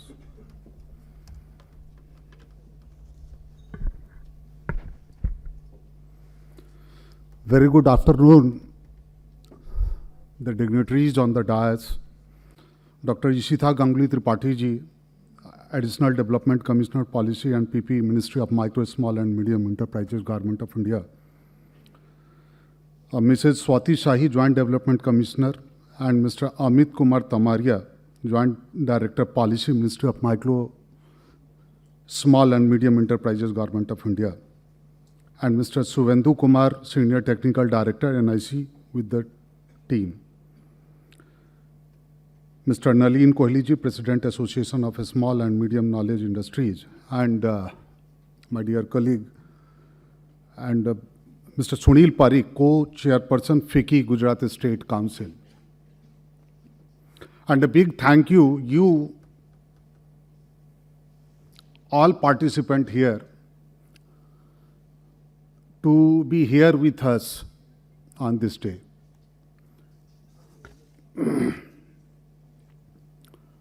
As I'm from the National Small Industries Corporation, which is the only CPSE in the country which has been promoting and fostering and developing the small-scale sector since past 7 decades through our robust scheme designed for the technical, financial, commercial, and the 360-degree growth of the small sector by supplying raw material and competitive rates with the credit support, single-point registration for making support and helping the small-scale unit to showcase their product through national as well as international events. Micro and small business play an important role in the economic development of the country and will also be an integral part of the journey towards reaching 5 trillion economy. While MSME are focused on achieving sustainable growth, Government of India has also been proactive in terms of providing various opportunities for the business development. One of the such important opportunities comes from public procurement, which enables MSME to sell their product directly to the government departments and the central public sector enterprises. Today, we shall focus on the role and the contribution of the MSME, which are being to the marginalized section of the society, and how their growth and would directly affect the economy and society as a whole. The National SC/ST Hub, an initiative of Ministry of Micro, Small and Medium Enterprises, Government of India, has been assigned the duty and responsibility to execute the policy especially designed for the marginalized society, that is SC/ST entrepreneurs. The public procurement policy which has been designed, the all central government ministries, department and central public sector enterprises shall procure minimum of 25% of their total annual procurement value of goods or services from MSEs, including 4% from SC/ST MSEs and 3% from women MSEs. 358 items have been reserved for procurement through MSEs only. The National SC/ST Hub, a scheme and initiative of the Ministry of MSME, Government of India, was launched on 18th October 2016 by Honorable Prime Minister. The key objectives of this policy is empowering the SC/ST entrepreneurs to participate in public procurement process and fulfill the mandated procurement target of 4% from SC/ST MSEs under the public procurement policy. To adopt applicable business practices, leverage stand-up India initiatives, implementing agency is National Small Industries Corporation, a CPSE under the Ministry of MSME, Government of India. 15 national SC/ST hub offices have been set up across the country to provide on-ground hand-holding support to the SC/ST entrepreneurs. Facilitating procurement and development vendors through CPSEs outreach, that is appointment of nodal officers to create a dedicated touch point for monitoring and facilitating procurement from SC/ST owned MSEs. 140 CPSEs have already appointed their nodal officers for this purpose. Regional penetrations and hand-holding support to CPSEs and SC/ST MSEs through a network of 15 NSSH offices. Organizing a special vendor development program and e-tendering workshop for sensitizing and capacity augmentation of SC/ST entrepreneurs. Organized 450 SBDPs and 249 e-tendering workshop organized through NSSHO. Product matchmaking and sharing of database of SC/ST MSE as per CPSE's requirement. Regular meeting with the appointed nodal officers and stakeholders, consultancy for understanding procurement requirement, challenges, etc. with respect to procurement from SC/ST MSEs. The NSSH, which has been set up, that one is in Agra, Bangalore, Bhubaneswar, Chennai, Guwahati, Hyderabad, Kolkata, Ludhiana, Lucknow, Mumbai, Pune, Patna, Ranchi, Surat, and Shillong. The hand-holding and facilitation services, which has been organized awareness program of NSSH scheme, a special BDPs, and e-tendering workshop, facilitate enrollment on GEM portal, facilitate bank loan, facilitate vendor registration with CPSEs, hand-holding support for participation in tender, and to assist in availing benefits under the various components of NSSH. Our 15-fold increase in procurement from SC/ST MSE, that is 0.05% to 0.81% in last 7 financial years, that has been achieved. On 14-15, it was only 0.05%. Now in 21-22, it is 0.81%. So it is still low, but we feel that we will achieve the target. Key interventions is aimed at creation of new SC/ST entrepreneurs to upgrade capacity of existing SC/ST entrepreneurs. 25% of the capital subsidy for procurement of plant and machinery and equipment through institutional finance, rupees 25 lakh for manufacturing and service sectors. Capacity augmentation for existing and aspiring entrepreneurs through NSQF compliant courses through various government institutions.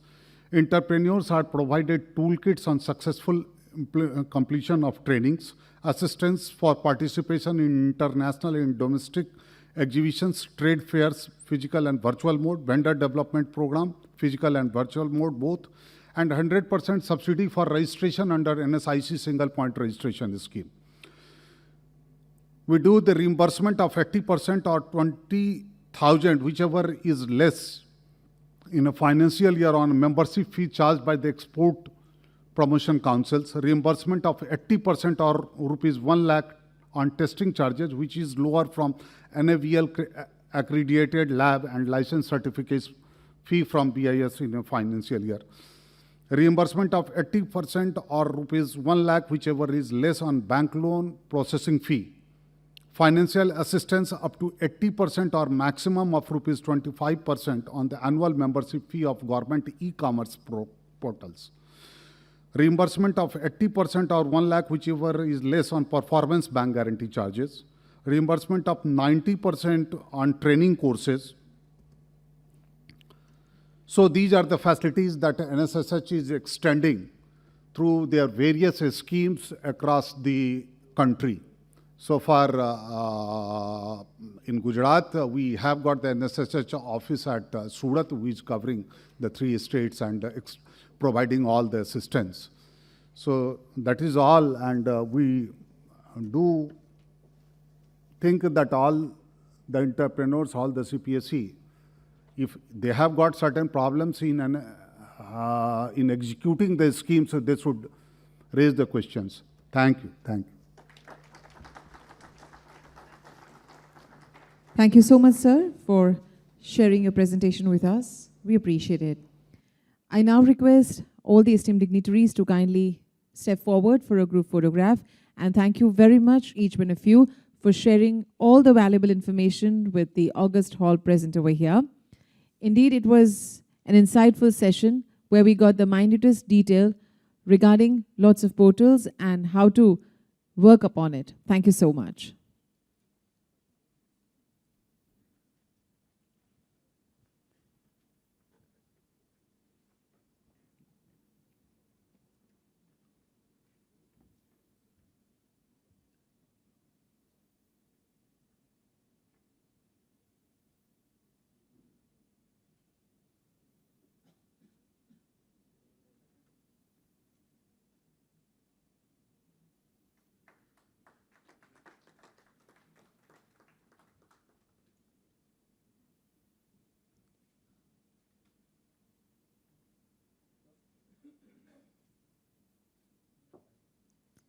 Thank you once again.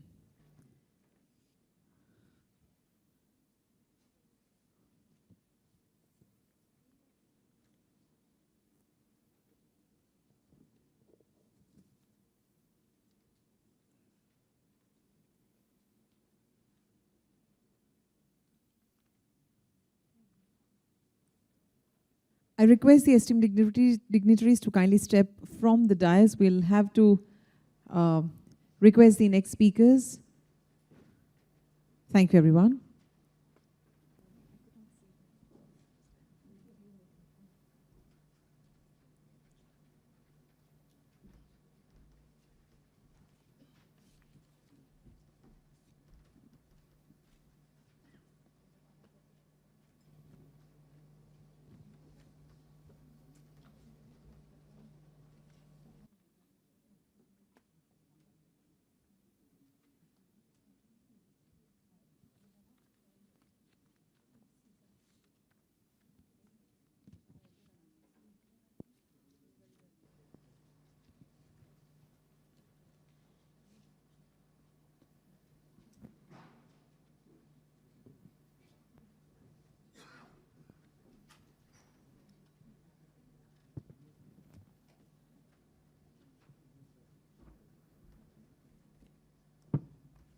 Till the dais is set for the next session, I one more time request Mr. Jainendra Narayansi, if you're here, you can please collect your Aadhaar card. It is at this desk.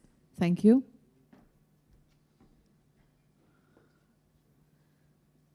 This particular session will be having the presentations by MSE associations. And for that, I would like to welcome Mr. Nalin Kohli, President, Association of Small and Medium Knowledge Industries. Mr. Prashant Patel, President, Federation of Indian Micro and Small and Medium Enterprises. Mr. Tejas Mehta, Co-Chairman, MSME Committee, Gujarat Chamber of Commerce and Industry. And also request Mr. Uday Arun Panigri, Assistant General Manager, CNM, NTPC Limited.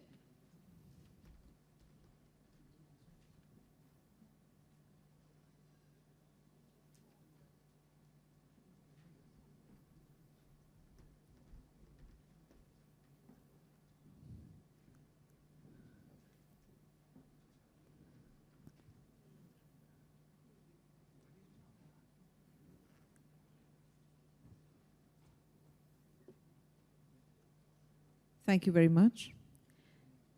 Without wasting a moment, I request Mr. Nalin Kohli, the President, Association of Small and Medium Knowledge Industries, to kindly share his presentation with us. Thank you.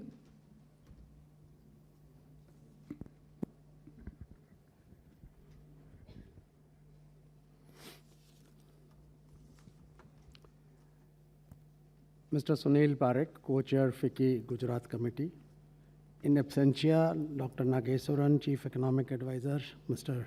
Rajesh Kumar, Special Secretary, Department of Public Enterprises, Mr. Agrim Kaushal from DPE, Dr. Ishita Ganguly Tripathi, Additional Development Commissioner, MSME, Mrs. Swati Shahi, Joint Development Commissioner, MSME, Mr. Amit Kumar Tamaria, Joint Director Policy, MSME, officials from DPE, MSMEs, CPSEs, FICCI, and friends from the MSME community. It's indeed a great pleasure to be here today. Earlier, I represent a MSME association, and earlier we would have friends in the MSME ministry, but now a major ministry of Government of India, the Department of Public Enterprises, is joining hands with them in creating something which is extremely important for MSMEs. When I go to the US, I had the privilege to chair the Electronics and Software Export Promotion Council, and 70% of our software exports is to the US. While frequently traveling to US, I would keenly observe how they support their small business. And the number one intervention by government of United States for small business promotion is procurement. The entire Small Business Administration, SBA as it is called there, their focus is only public procurement.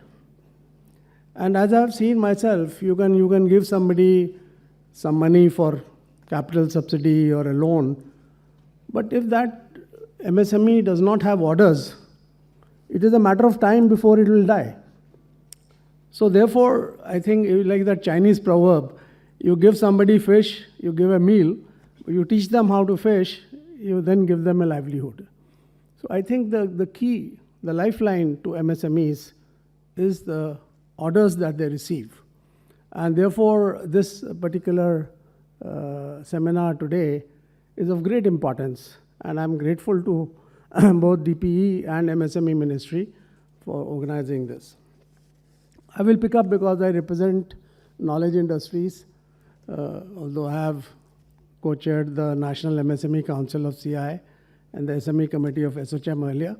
But today I'm speaking to you as the president of ASMCI. We have 5 verticals: electronics, software, biotech and healthcare, defense and security, and clean technologies. And we see tremendous potential in working with central public sector organizations. The first point I would like to make is, it is not only a share of what procurement is happening. We as MSMEs can bring to the table something which is additional business for the CPSE. So therefore, the CPSE grows their business and we grow our business. And that is what was mentioned earlier in the day by Mr. Rajesh Kumar, that from a vendor to a partner. And I was very happy yesterday, I visited the exhibition, and one of the CPSE's booth, I was talking to them. This was a defense CPSE, and they said, we don't want to be just a vendor. And they said, yeah, we have a provision for collaborative partnership. So ma'am, I would request that this focus from just being a vendor to a collaborative partnership with CPSEs, where we are not just talking about the percentage of their existing procurement, but we are enlarging the pie, which is a win-win for both the CPSE and the MSME. And this can be very easily done. As you know, India today is the 3rd largest ecosystem for startups. We are having more than 100 unicorns, who are more than $1 billion. So the power of a MSME world over, most innovation happens in small companies. And that innovation can be captured by our CPSEs, and it can result in a great win-win relationship. And we would like the existing best practices to be adopted by other CPSEs.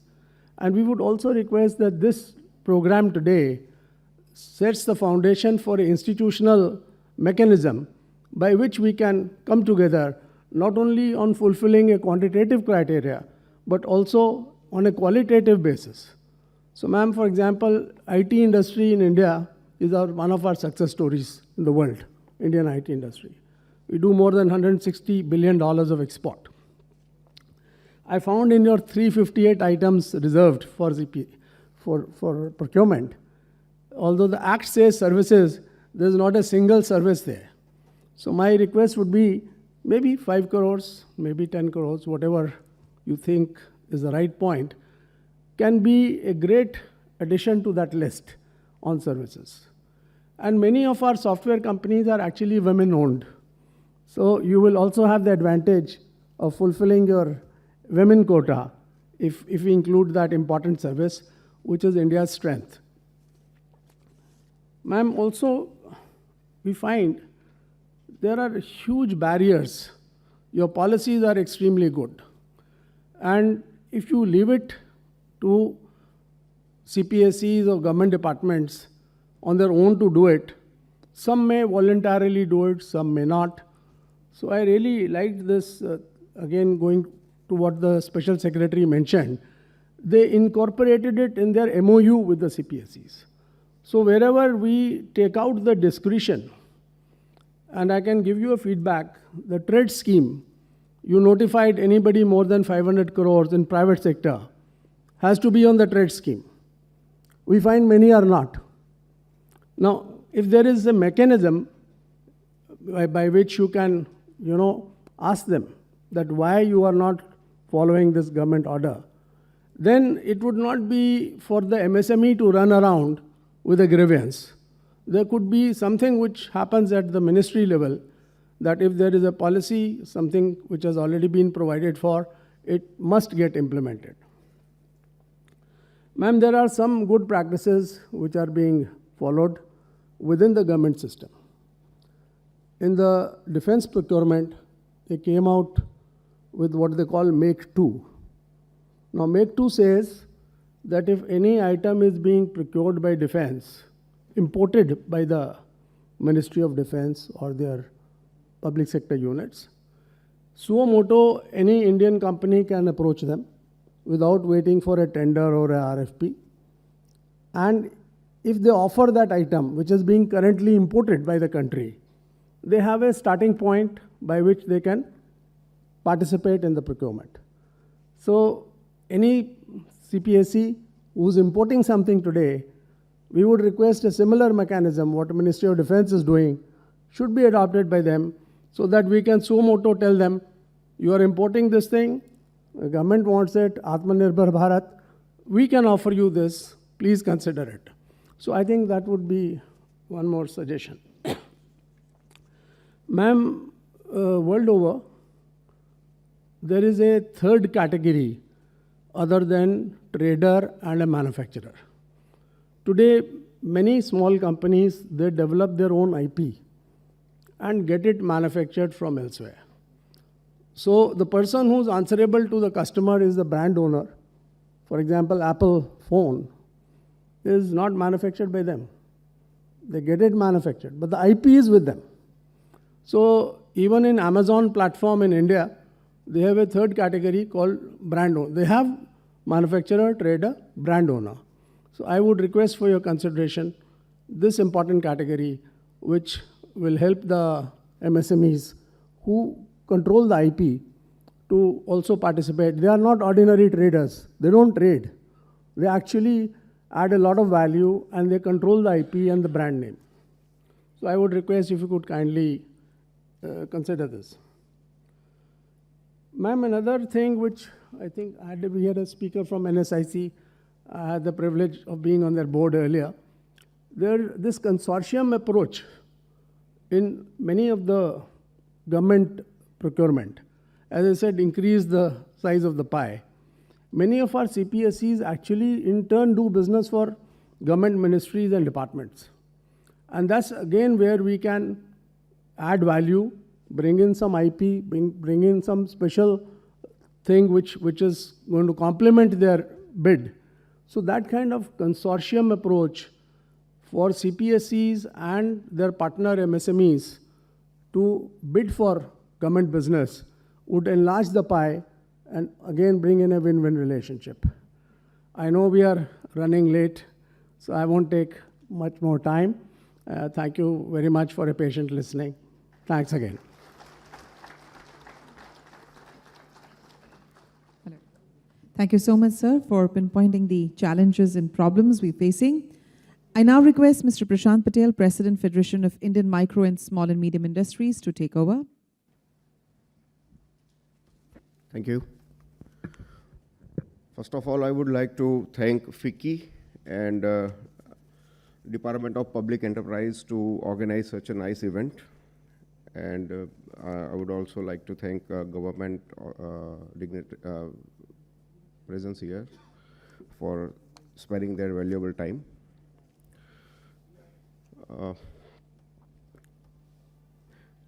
When I joined as a president Msme, I identified 3 focus areas to work on. First is access to finance, because a large number of MSME faced difficulties after COVID. Second is upgradation of industrial estate. And third is addressing public procurement issues. Therefore, for me and Msme, public procurement is a huge important issue. Many of you may be aware that Msme was the key player, one of the key players, which lobbied for years and presented numerous papers for get the reservation in central and central government purchases. Many times people wonder why public procurement is so important, especially after opening of economy and open competition. Why can't people produce and supply in the open market?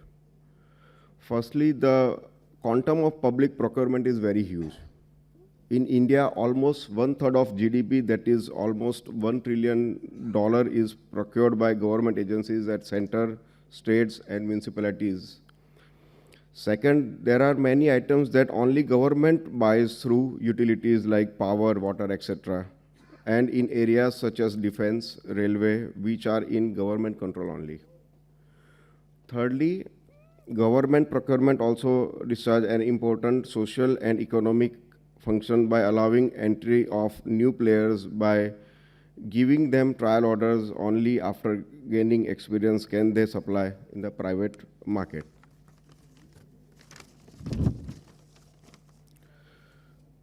There are many problems the MSEs are facing at all the 3 stages of procurement. First is pre-tendering state. Huge cost of earnest money and bank guarantees to participate in tenders. Pre-qualification criteria kept to exclude MSEs like past experience or turnover criteria. Specifying brand names in tenders.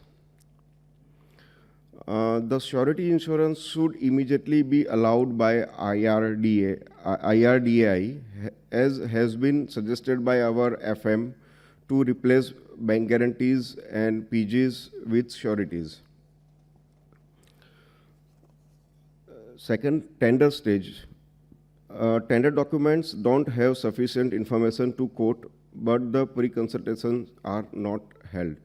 For MSEs, we don't have that much manpower available with us, or that qualified manpower available with us, where we can easily go through the tender terms and conditions and all other things. So it's something needed to be done for at that stage for MSEs.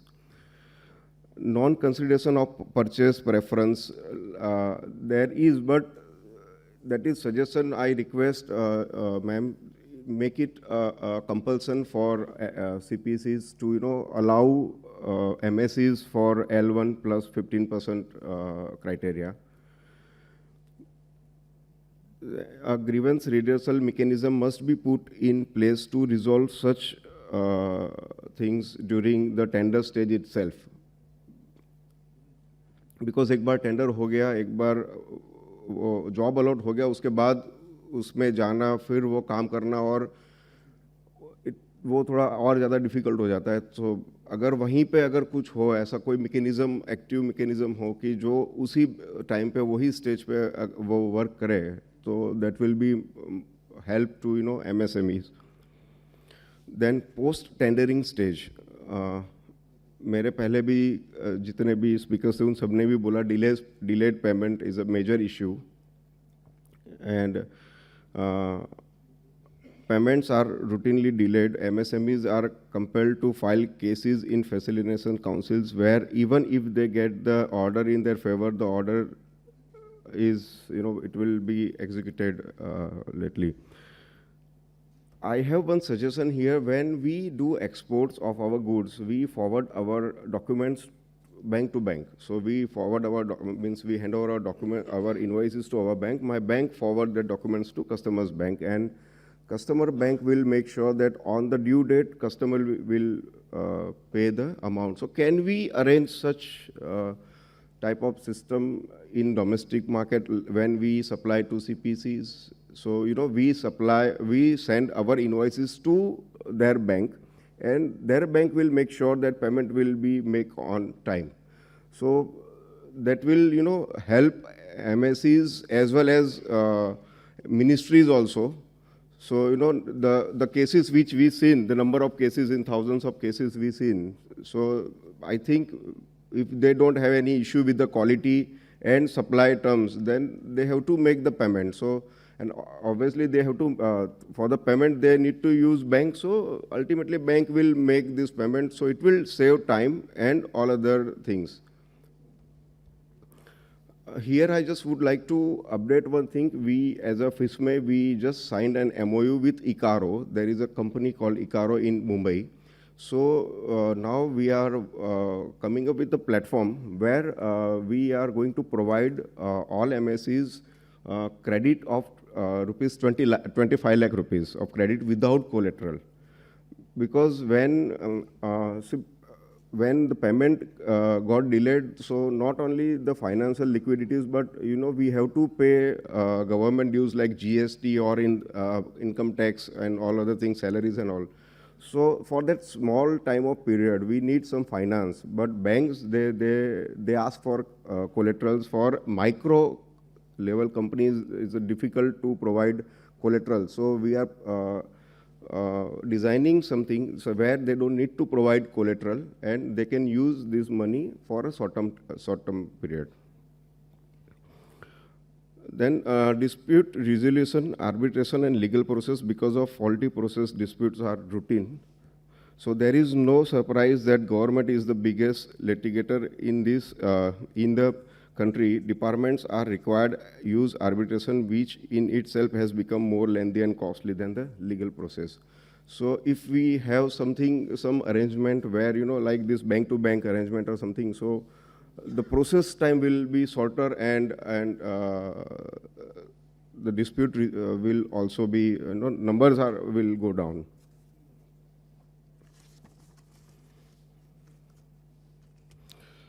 Secondly, ma'am, we propose to set up a standing committee for public procurement.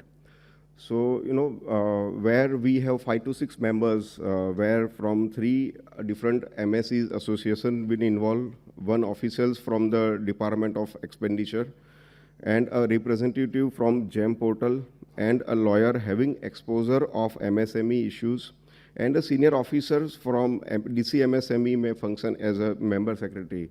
So this standing committee will help MSMEs to for the faster resolution of their issues, and if you want to make any changes in the policy or in any other thing, so it will help both the ministry as well as the industries to overcome the things on a faster basis. So lastly, I would like to convey the things that if we want to make our Prime Minister's dream for Make in India and Made in India come true, then we as an industry as whole, MSME as well as large-scale companies and PSU, we have to support each other and we have to stand with each other. Thank you. Thank you, sir, for sharing the problems and challenges once again in front of our august team. Now next, I would like to call upon Mr. Tejas Mehta, Co-Chairman, MSME Committee, Gujarat Chamber of Commerce and Industry. Welcome.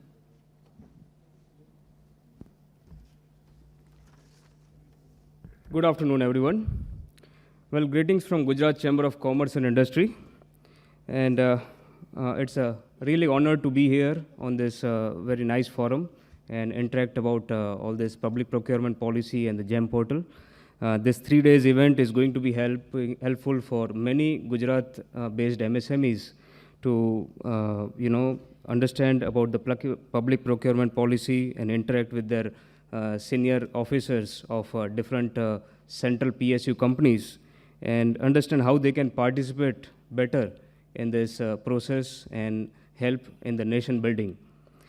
So I definitely congratulate all the Department of Public Enterprises and the FICCI leadership team to organize this mega event, and it's a very important event which will help for the vendor interface, and I think this should happen on a recurring basis so all the MSMEs can be better aware about all the things which are happening and how they can help in the nation building.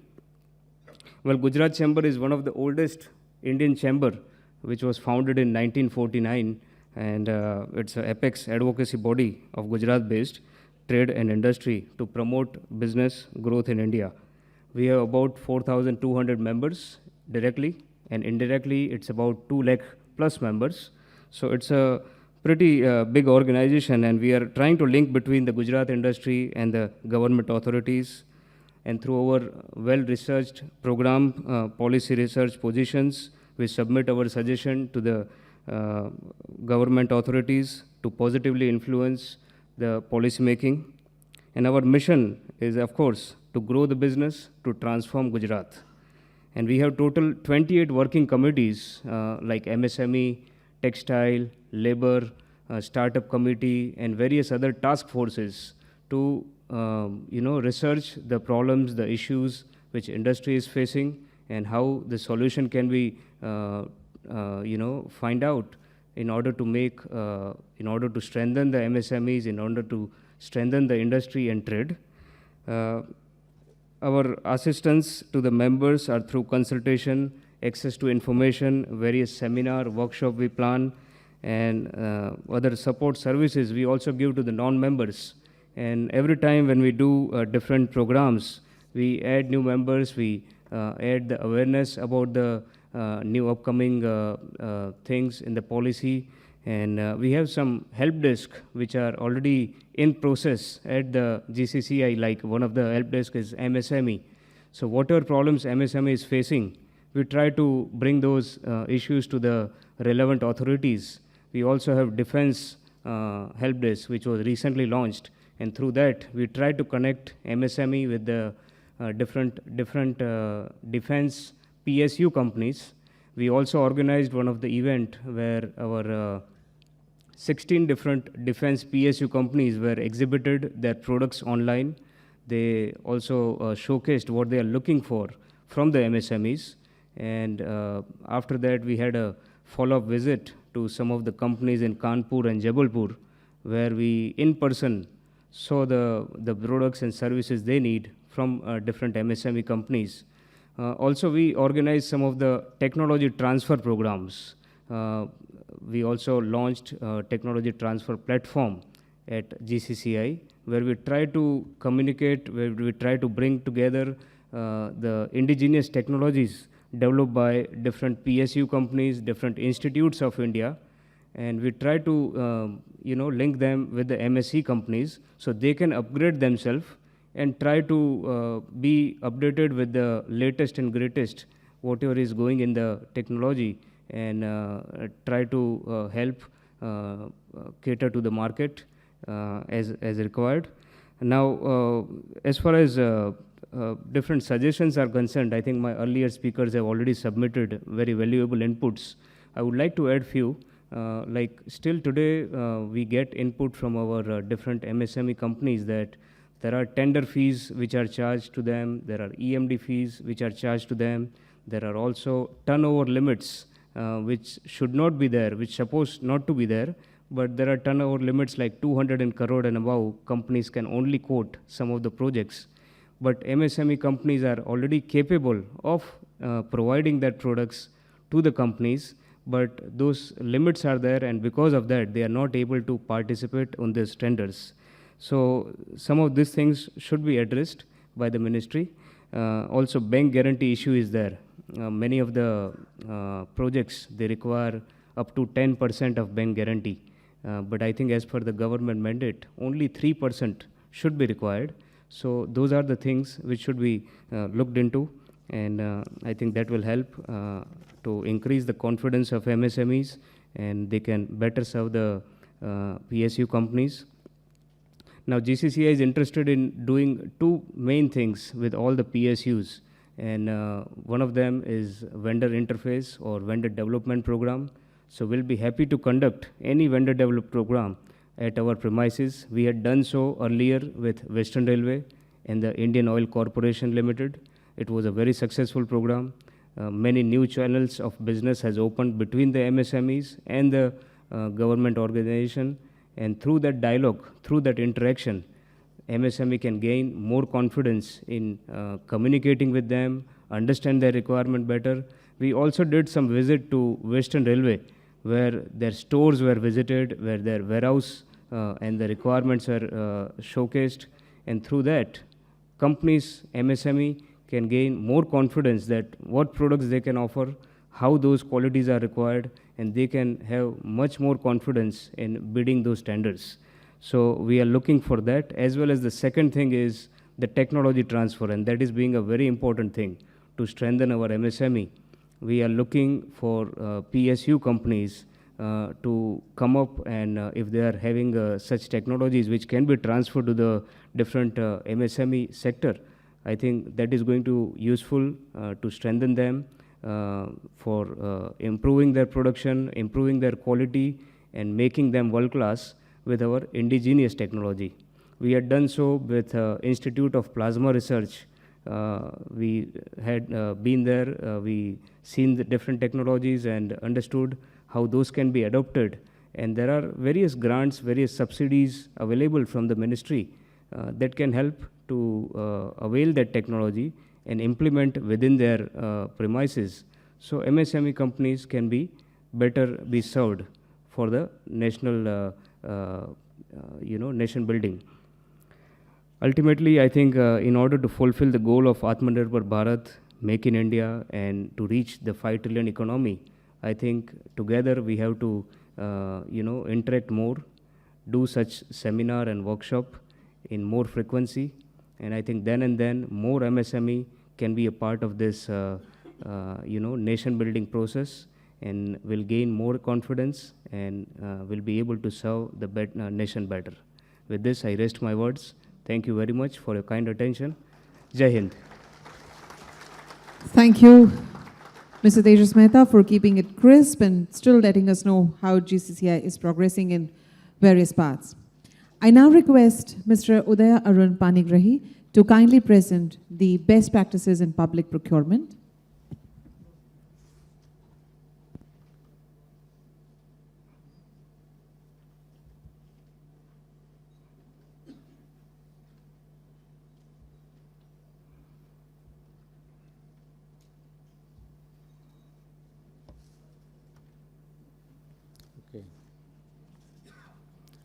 Good afternoon all.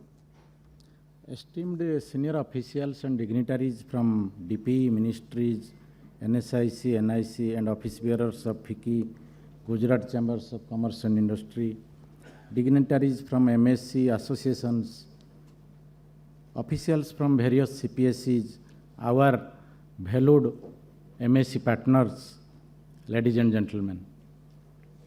On behalf of NTPC, at the outset to start the presentation, we take this opportunity to thank our partners, rather MSc partners, for helping us running our plants continuously during the COVID period.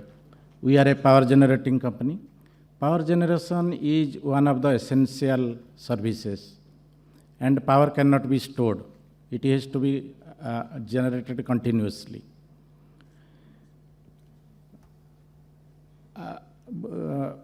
NTPC is one of the premier Maharatna company of Government of India. Over the years, the outstanding contributions of NTPC has been recognized by so many organizations and forums. NTPC has a pan-India presence Our installed capacity on Pan India is 17%, whereas we are generating more than 27% of the country's electricity. We have an ambitious plan of reaching 130 gigawatt by 2032. This is the broader map of our current projects under construction. And not to mention, we are diversifying into RE business in a big way. And our plan is to become 60 gigawatt renewable energy capacity by 2032. And this is not all.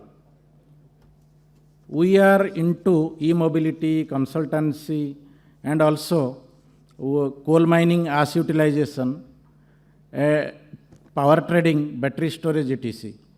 Why we are showing all these to our valued partners? Because our business is spread across India. So any of the MSE partners from anywhere in the country can be associated with NTPC in the nation building process. Then coming to the best practices in public procurement. All the procurements of NTPC are being carried out through e-procurement mode only. We are utilizing GEM portal to a maximum. Sometimes also we use CPP portals, wherever it is not possible to carry out the tenders through GEM portal. All the procurements of NTPC are also being carried out centrally through a unified service center. This helps in faster and single window procurement, thereby offering convenience to the vendors. A dedicated MSE cell has been formed and functioning as a bridge between MSE vendors and NTPC. This ensures timely resolution of issues, grievances received. Due to all the above, as we can see, our MSE partner base has reached 7,627. And one of the very important point we would like to mention here, GEM portal was started in 2016. We have onboarded on GEM and we are procuring in a big way. Our procurements from GEM portal are increasing year by year. This year we have jumped around 7 times. In 2021-22, we have procured 1,168 crores against 180 crore of total procurement in 2021. But there are two important things I would like to highlight here. What are these? The first one is, as we have seen, so many speakers have pointed out that really it is important that we should increase the procurement from SC, ST, MSEs. As we see, the very important feature of GEM portal is that the SC, ST procurement and women MSE procurement from GEM portal is increasing. As you can see, in 2021, our total procurement was 7.5 crore from women MSEs. But this is on GEM portal. And it has become 27 crore from women MSE in the year 21-22. It is due to the pan-India reach of GEM portal, which helps in a big way. And we have been awarded the third position in highest procurement by number of orders for financial year 21-22. We have placed 11,204 orders in the financial 21-22. And regarding compliance to the public procurement policy, we are consistently exceeding the minimum threshold procurement from MSEs. In the financial year 21-22, our actual procurement was also higher. We are extending the purchase preference to MSE bidders who have quoted within L1 plus 15% if L1 is a non-MSE. At the same time, if the quantity is non-spitable, we are awarding the full quantity to the MSE partner or the bidder. At the same time, 100% EMD and tender fee waiver for MSE vendors is also taking place. Grievances on Samazan and Champions Portal are attended promptly. Our 5-year procurement projection plan has been hosted on our NTPC portal, www.ntpc.co.in. We are conducting and participating in vendor development programs to increase our vendor base. Training on GEM and trades are imparted in each VDP. Suggestions received from, this is one of the most important point. We seek suggestions from our partners, MSE partners, those who attend the VDPs. We implement those. This is one of the important feature we want to highlight here. And in all the VDPs, we invite MSME officials from MSME DI, National SCST Hub, and representatives from Federation of Indian Women Entrepreneurs, World Association for Small and Medium Enterprises to attend the program. They attend it, and thereby we train and develop the MSMEs. In line with the guidelines of Ministry of Finance, NTPC has launched a dedicated NTPC vendor payment portal. NTPC is already onboarded on all the 3 trades platforms, that is M1 Exchange, InvoiceMart and RXIL. No payments, I want to put it also, no payments are pending for us beyond 45 days for applicable, all the applicable cases, we can tell that. And we are conducting the, here we have a toll-free number so that our vendors can clarify their doubts anytime they want. We are also conducting the vendor development programs specifically for SC/ST and women entrepreneurs. And one of the important feature, how we are, our SC/ST and women entrepreneurship programs are different from others.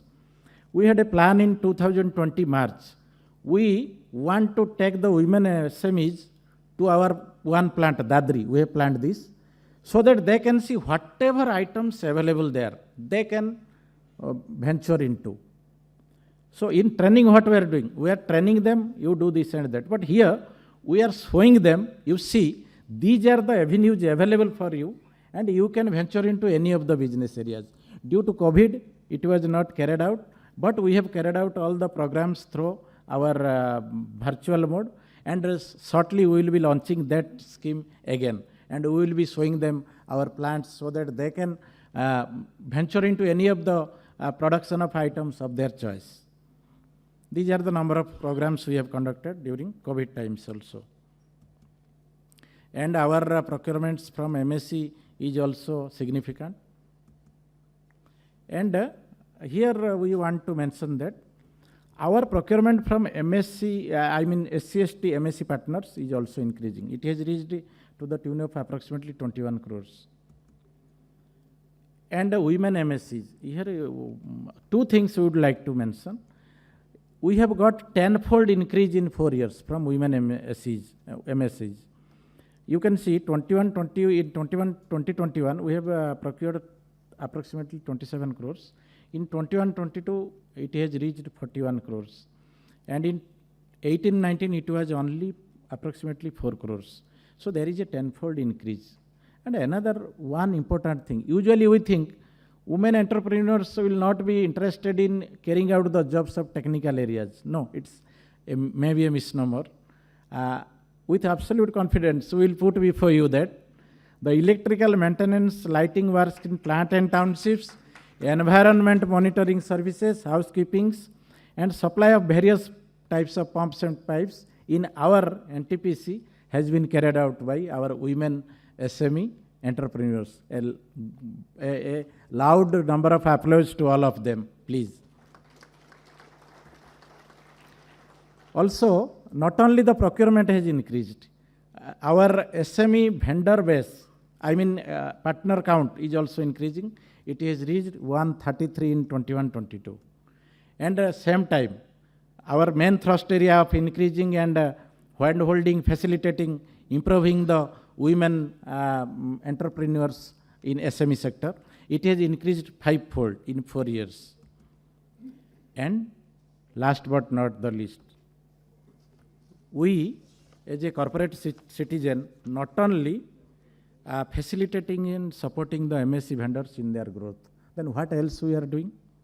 NTPC has started to assess the sustainability performance of its partners and training them to carry out sustainable business. Then how it can be done? A dedicated portal has been launched by NTPC, where the vendors may respond to the questionnaires pertaining to economic, environmental and social aspects. In economic area, we assess the following parameters. These are environment management system, energy and emission, water and wastewater and effluents, air emission, hazardous and non-hazardous waste, chemical management system. NTPC has made sustainability assessment part of its vendor development program and started appraising about it to the vendors. Actually, we have taken help of Ernst & Young, and with them we are doing this, and we are helping our vendors for their sustainable business execution. The sustainability of the MSE vendors shall lead to mutual benefit and growth of both the parties. So we are looking forward to protect the ecosystem, which includes buyers, sellers, environment, economy of the country as a whole. So with this, these are some of the best practices we are following at NTPC. Hope our other CPSE partners and others will find something valuable which can be adopted. Thank you all. Thank you so much, sir, for sharing what remarkable work does NTPC do. Indeed, a lot of inputs from all four of you. Thank you so much, all the esteemed dignitaries on the dais. I request you to kindly step forward for a group photograph quickly. I know we have burning tummies because it's lunchtime, but I'm sorry, we're not breaking up right now because we have burning questions for MSEs, and we have some very knowledgeable persons from the department and from the ministry to address. So we will have a question and answer round over here, an open discussion. And for that, we will have Mr. Agrim Kaushal, Dr. Ishita Ganguly Tripathi, Mrs. Swati Shahi, Mr. Amit Kumar Tamaria, Mr. Shubhendu Kumar, Mr. P.K. Jha, Dr. Nitin Agarwal, who is Joint Director, Department of Public Enterprises, Ministry of Finance. And then we have Mr. Vikas Gupta, Joint Director, MSME, DI, Ahmedabad.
I request the esteemed dignitaries to kindly step on the dais, please.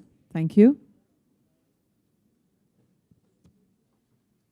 And to the august crowd over here, keep your questions ready, short and crisp, so that you have the exact answer for all your queries. Thank you.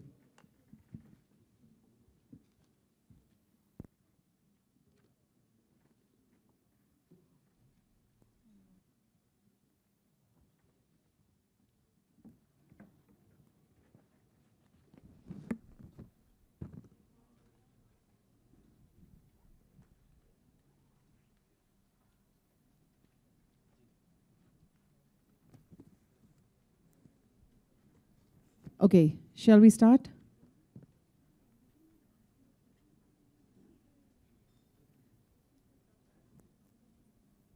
Please raise your hand and introduce yourself, whoever wants to ask a question. The ushers, pass the mic quickly. You can go to the other end, one of you, of the hall, so that we can circulate the microphones faster.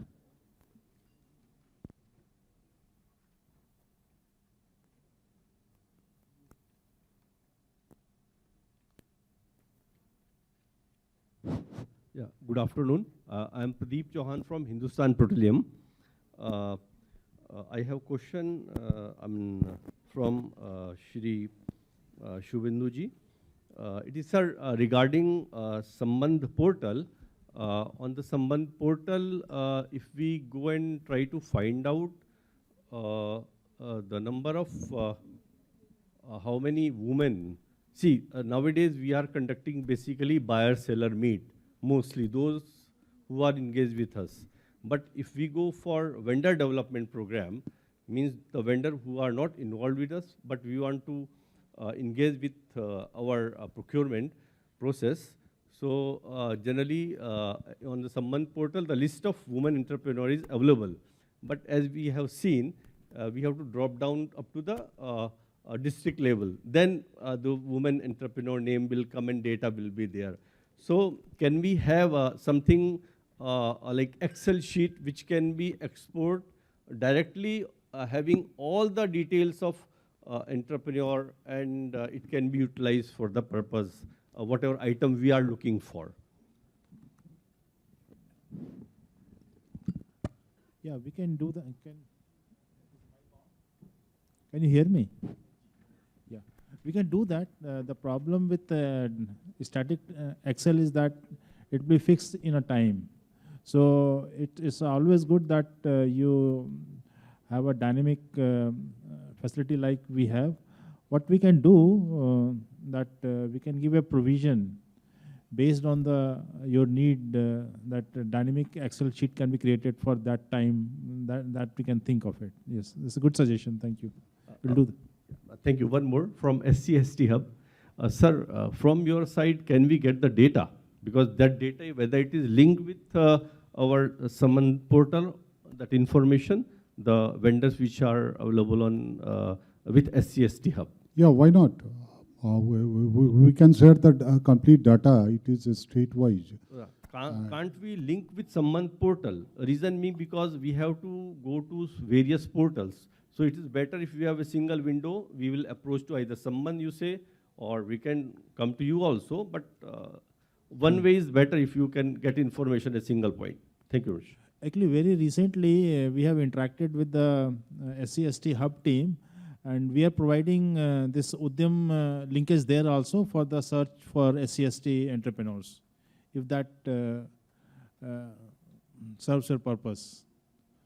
Like we have shown in the Samazan Portal that we have, similarly we are giving in the SCST, National SCST Hub portal also, that we are working on. But anyway, you have the data, access to the CPSE portal.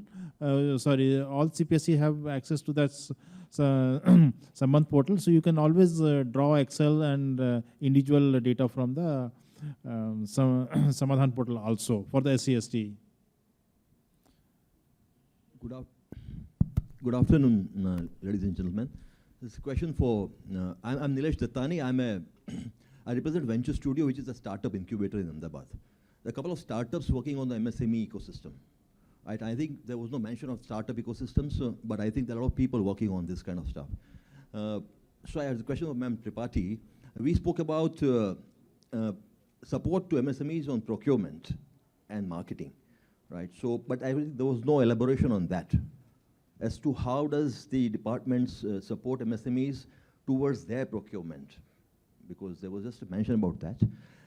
There is a portal called Power to SME, which sort of aggregates raw material requirements of SMEs, and which has come out a very long way in terms of supporting SMEs. And a couple of other startups working on the supply side ecosystem for MSMEs, because that is where the price volatility kicks in, right? And that's where the profitability is affected. I think it's an important parameter. A lot of people are working on it. What are your views on that, ma'am? Thank you. Am I audible? Yeah. For the procurement and marketing support scheme that I mentioned, it's actually undergoing revision, and we hope to come out with it very soon, the guidelines. It has various components. So the components are centered around how to enhance both procurement and marketing. So they will be up on our website very shortly. Are you from this area? Yeah, okay. So our MSME DI, Gupta ji, he's right here on stage. He will be able to provide you all the details once it's out. And about the raw materials part of it, I think NSIC has a scheme. So you want to answer? For raw material assistance, you can contact us. Mr. Kuldeep is sitting here, so he will give you all the relevant details, and we can support that one. Thank you. So I am Deepak Kumar from CMPDI. I have a small question from Mr. Suvendu Kumar, Technical Director, NIC. This is regarding Samazan Portal, sir. What happens is that in the Samazan Portal, we are putting monthly data for services as well as goods procurement. Can it be segregated? Can you provide two columns? Because generally there are two entities who have this data. This will facilitate our working. Thank you. Yeah, we can do that, but I don't know, what about the other CPSEs requirement? Because what we monitor as a whole is products and services. So, but let's deliberate internally, and then we can come back to you. Thank you. Sir, I am Saver from Bolgati Marine. I represented one of the category of contractors, that is tariff rate contractors. Basically, in ship repair contract, it is tariff rate which we are doing like this. Preliminary work order we will get. On that basis, we will do work. And after that, with that preliminary work order, we will compare with our rate tariff book, and we will submit the quotation. After that, that project officer should check out and give conformity work order. And after that only we can able to submit the invoice. So this process will take so much delay. So we cannot submit our final invoice to any platform to get advance payment or our payment. So this will make so many times, so many years delay is there. Example, Lakshadweep Development Corporation, we are having 34 lakh payment delay because of this settlement, this kind of settlement. So we are not able to get conformity work order, which we have done all the works. And so we are not able to submit the invoice. We cannot submit the invoice to raise any portal to get advance payments. So these are very crises which we are facing. This tariff rate is with the Shipping Corporation, Cochin Shipyard, Lakshadweep Development Corporation, and so many shipping companies doing all these tariff rate contract. So many contractors are MSEs are facing this problem to submit the final invoice and get the payment. Now we are having payment delay problem with the Lakshadweep Development Corporation for 6 years, last 6 years.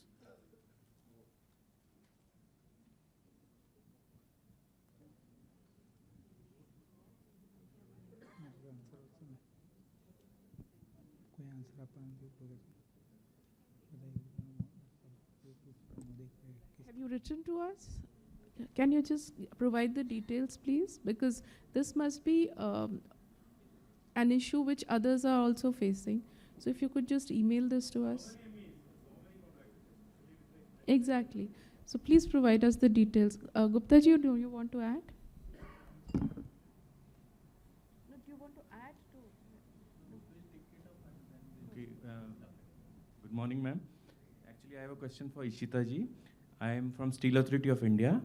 So when we are calculating the 3 and 4% reserved thing for SC, ST and women, do we need to include traders' value also, traders orders placed on trader dealers? Because we are only doing it for manufacturers. Traders, these are traders who have an MS. Yeah, Udyamadhar. Yeah, but the traders are going to be given only priority sector lending benefits, is what the notification of August 2021 says. Okay. So, right. But while calculating the percentage, we are excluding the trader dealers. Are we doing the right thing? You mean total? Total, yeah. So total procurement is what you have procured from everywhere, right? Yeah, yeah. So that can't be, traders can't be a part of MSE procurement. They Achha. can be a part of your total procurement. But they cannot be a part within that percentage. No. No. Because they are to be given only priority sector lending. And another problem we are facing, like we were the highest among all PSUs in GEM procurement last year. We crossed 4,000 crore. And this year we can conveniently cross 10,000 crore. But the problem is like since more and more procurement is shifting towards GEM, the equal percentage of MSMEs we don't have problem. GEM is giving us the percentage. But SC, ST and women, we are not able to get that percentage in GEM platform. Because there we don't have the choice. No, whoever vendors are there, they have to be considered there. Can I respond to this? Okay. You will be probably knowing it that Udyam registration is linked very closely with GEM. What happens? Around 30 lakh, we have around 90 lakh registration as of now. 30 lakh MSMEs has shown their interest to join GEM. And further, around 7.5 lakhs have fully registered there with their products, services, and prices and all. That means there are a potential doing transactions. But so most of the vendors still don't have their products. Yeah, I'm coming to that point. So since we are tightly integrated with GEM, Udyam portal, from where this MSME data flows there, we have the indication of SCST field there and the women field there. So we can work with the GEM team, maybe in the next session or something where I can talk to them, that we can, there could be a dashboard for CPSEs to show you how many orders have gone to women entrepreneur and the value and those things can be worked out. And one last question, like we find a mismatch between the category in Udyam Aadhaar and the GST registration. Like somebody is a manufacturer here, but not a manufacturer there. So how to deal with that? Is there an automatic linkage? Because GST is not a manufacturer, but in Udyam Aadhaar, he's a manufacturer. Some vendors are showing like that. Yeah, it's a little difficult to say because this manufacturing is taken on a self-declaration basis. But internally, we have a mechanism to cross-check that because the NIC codes, National Industrial Classification codes, it's clearly mentioned that these codes are under manufacturing and these codes are under services. So I think we have to work a mechanism to capture, rather than they are self-declared this thing, then rather than that declaration basis, we should follow this, whatever they have chosen in their activity code. I think we have to think through more, and there is a solution to that we can find out. Hello. Hello. Yeah, myself Kaushik Joshi from Delta Systech India Private Limited. While registering our company on GEM portal, I came across some difficulties, and I was searching some documentation and videos provided on GEM portal, but the documentation and videos was outdated. Means the GEM portal was updated, but videos and documentation was old. So I request you to upload some latest documentation and videos on GEM portal. Joshi sir, you can reserve your question for the next session because GEM is exclusively the next section after noon session. You can pose a question to the GEM authorities then. Okay. And one more question for e-procurement portals, different portals for tendering. Whenever we try to bid for online, some tender mention that you have to go through GEM portal. Some tender says that you have to go through e-procure portal. So, and even in e-procure portal, state-wise different portals are there. So for Gujarat, I came across e-procure portal for some company. And while when I was trying for Telangana tender, they said that you have to register on that e-procure Telangana portal. So, and while registering on that portal, when I was filling up email ID and mobile number, it was showing that it is exist. So it was not allowing me to enter those details. So again, this question relates to GEM. GEM, you have to get a report generated that the product is not available on GEM. That report a company has to get generated. Only then you can move on to the other mode of procurement like CPP and direct purchase, something tendering. This question also pertains to GEM basically. So you can ask in the second question, more clarifying. Okay. Good afternoon, sir. Myself, Amit Kumar. From Mekon Limited. The desired mode of procurement is open tendering in CPSEs. So if we have to improve the procurement from women entrepreneurs and SCST, I could understand that there are in Samazan Portal there are registrations of women entrepreneurs. So if our product matches, can we directly procure from the women entrepreneurs? Means bypassing that mode of procurement of open tendering. Again, that pertains to GEM. That facility is provided by the GEM. Up to a certain limit, one can procure directly.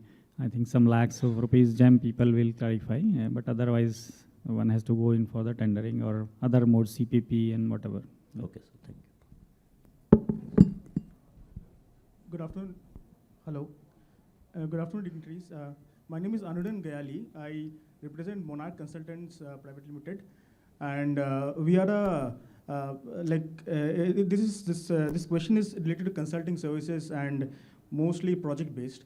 So one of my top questions is like you have been telling for women entrepreneurs this 4% 3% this thing reservation. So during tendering stage, how do you incorporate it? Because see, whatever reports that you are extracting is like post-mortem. After that thing is done, procurement is done. So how do you ensure that in the initial stages of the procurement, like this financial year, every tender that you float or every procurement mode, how preference to women entrepreneurs is given?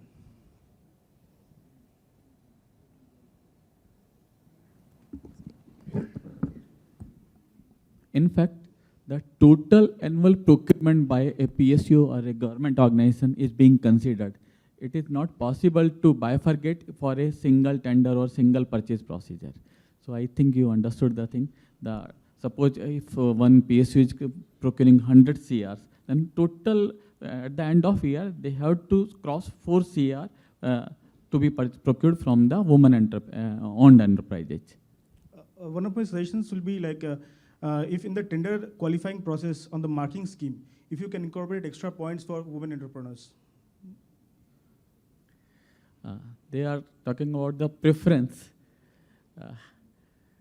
It's a good suggestion. It could be considered while drafting the policy.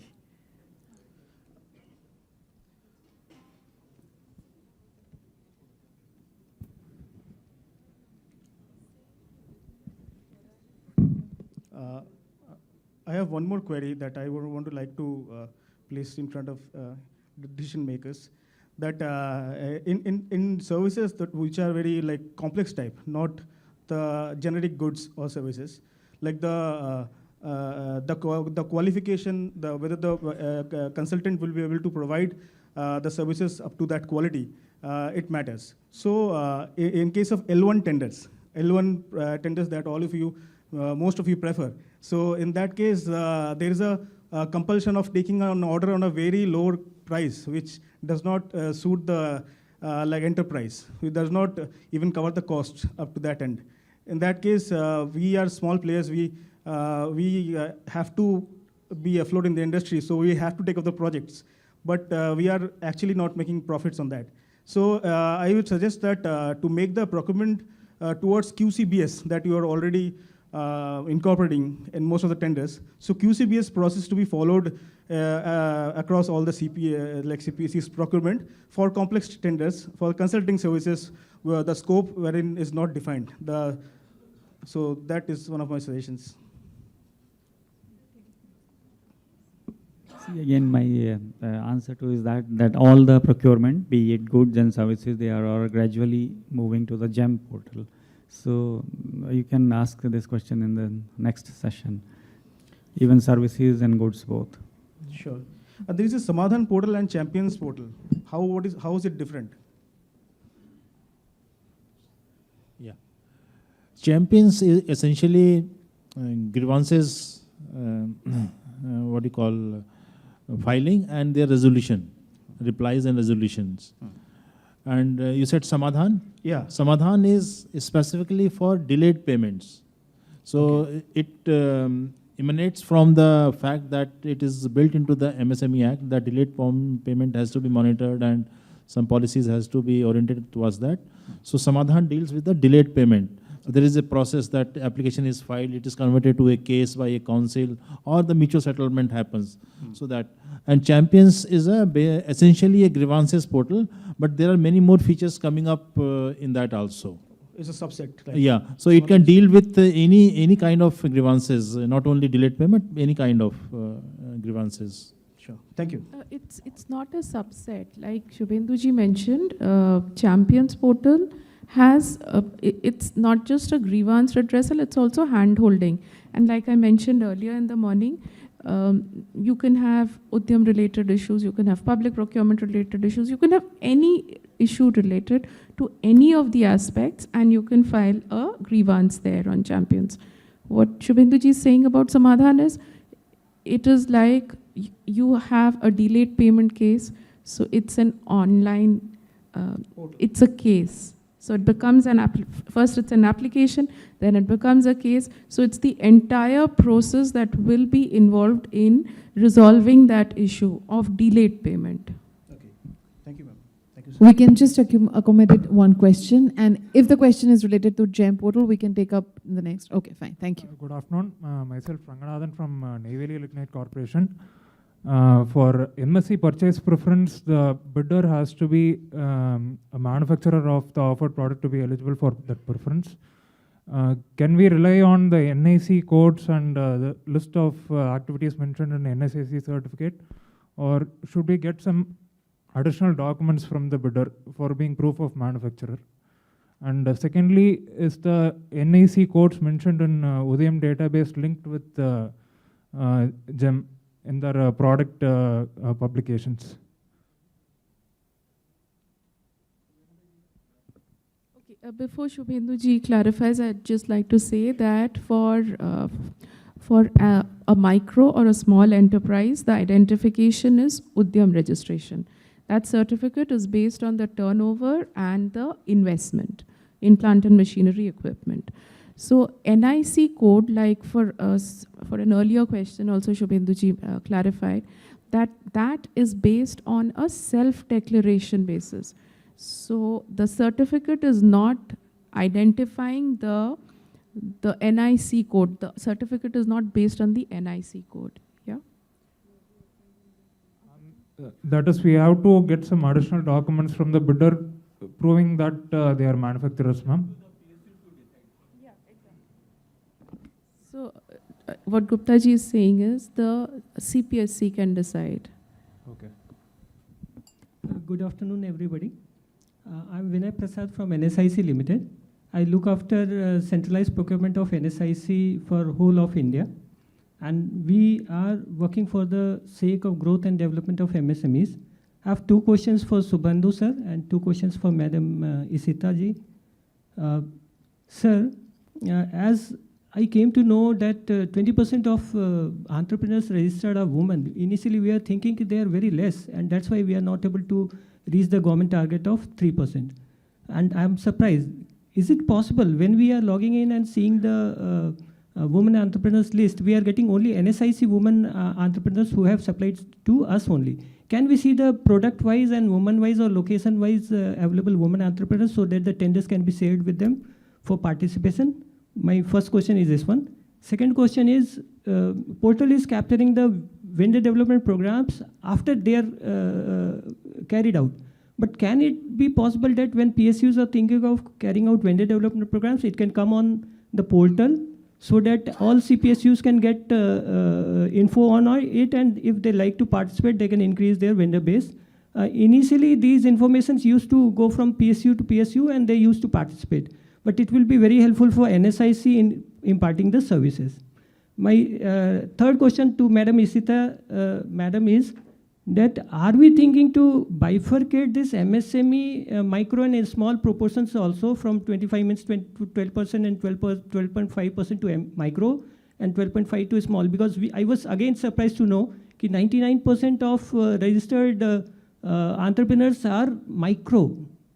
And it may be then the proportions are not getting though it is 35% on achievement front, NSIC also achieved, but maybe the proportions for non-growth of MSE may be that the major orders may not be going to micro.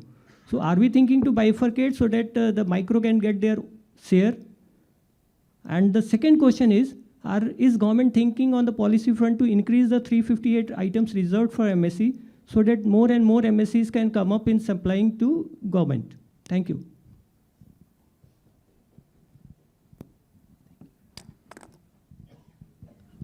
Binduji will answer everything. Before that, I want to say, since you're from NIC, you should be answering questions on our behalf.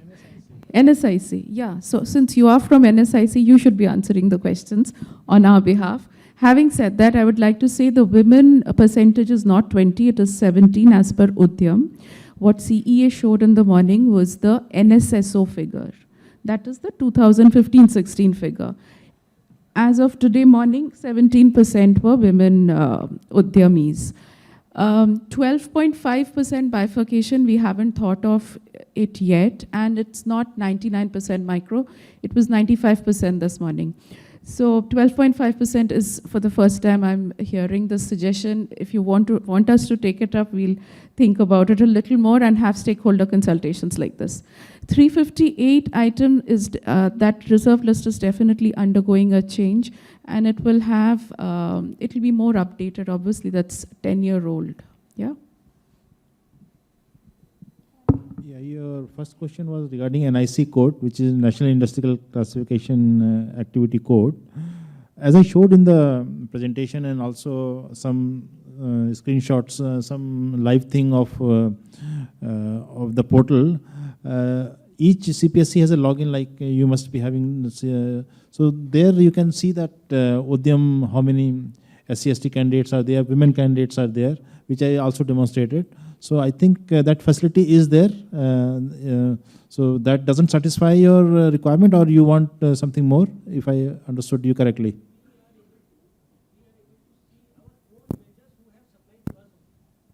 Okay.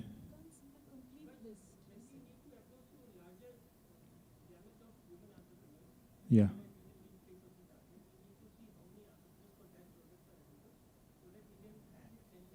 Yes, I got your point. I showed in the demo about the textile thing, apparel and something I showed you. So you saw that in each state it was listing this many, this many, this many. Probably I can, like the question which came first for creating Excel, I'm not thinking of doing that so that you have at one place all the data of that kind of thing. That is what you want? Okay, that can be done. Second question was regarding vendor development. The process of vendor registration in our portal is such that any what do you call MSME having its Udyam can come to our portal and choose the CPSEs, all the 350 CPSEs, in which they want to get vendor registration and probably utilize their vendor development program and all.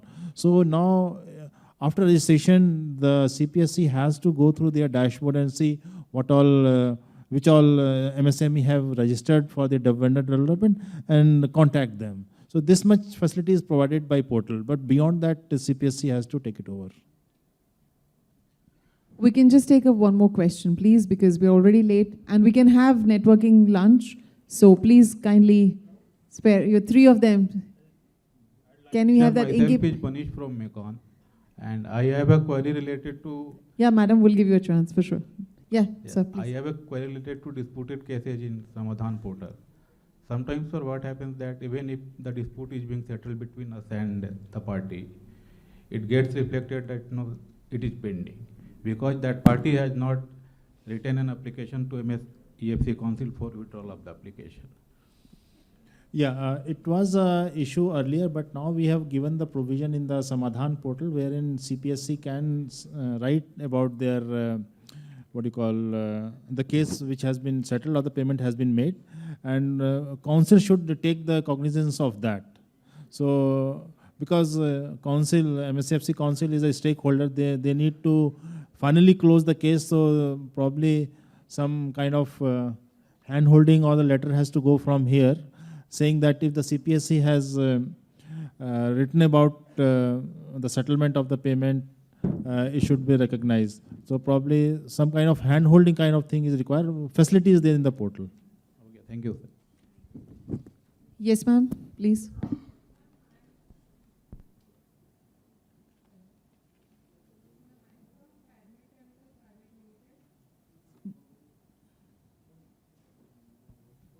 Hello. Ma'am, I'm from Fairmate Chemical Private Limited, Baroda. I'm the legal executive of the company. Actually, there are many cases going on in delay payment, but our cases in first meeting, actually meeting are not done. Cases are converted from Samazan Portal to the case, and they have sent directly to GCCI for conciliation process. Is this the right way of the council to do this?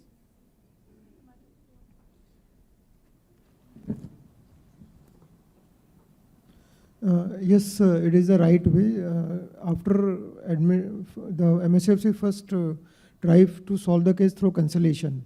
If conciliation fails, then it admits the case for arbitration. But sir, my question is that meeting are not done. We have not given consent under 76D, and still they have done our conciliation process as sent to GCCI for conciliation process only, not the arbitration. No, the process is that the first conciliation is to take place. So, yes, so you should take up this matter with MSEFC, concerned MSEFC. Sir, actually, I am the legal executive of MSME only. So right now, that's why I'm asking this question, because when I was doing job, I have not sent any of the files to conciliation process in GCCI. But right now, they are sending all the files, 29 files are sent to GCCI for conciliation process. MSFCs are coming under the control of state government only. Yes, sir. So you have to take up the matter with state government, concerned state government. Okay, sir. Thank you. Thank you. Just two more, not more than two.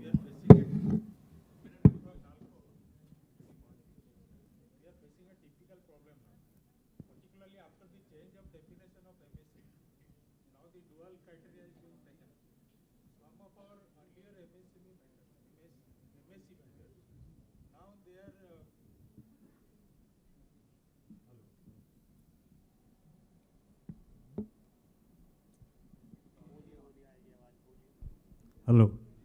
Some of our earlier MSE vendors, now they are declaring that they are no longer MSE after Udyam registration has come up. And simultaneously, this Udyam Aadhar memorandum validity is getting extended. So in our tenders, we are asking them to submit Udyam registration. When the bid due date is there, the tender has been extended. The Udyam Aadhar memorandum validity has been extended. So we are bound to accept their Udyam Aadhar memorandum. So we are apprehending in future, we may lose some of our major MSEs because of this dual definition. Because earlier their investment was 10 crore, the turnover was not required. So depending upon the market prices of the product, the turnover was higher than 50 crore, so they were categorized under MSE. Now they are not categorized under MSE as per the new definition. So in future we may face this problem to achieve the mandatory target.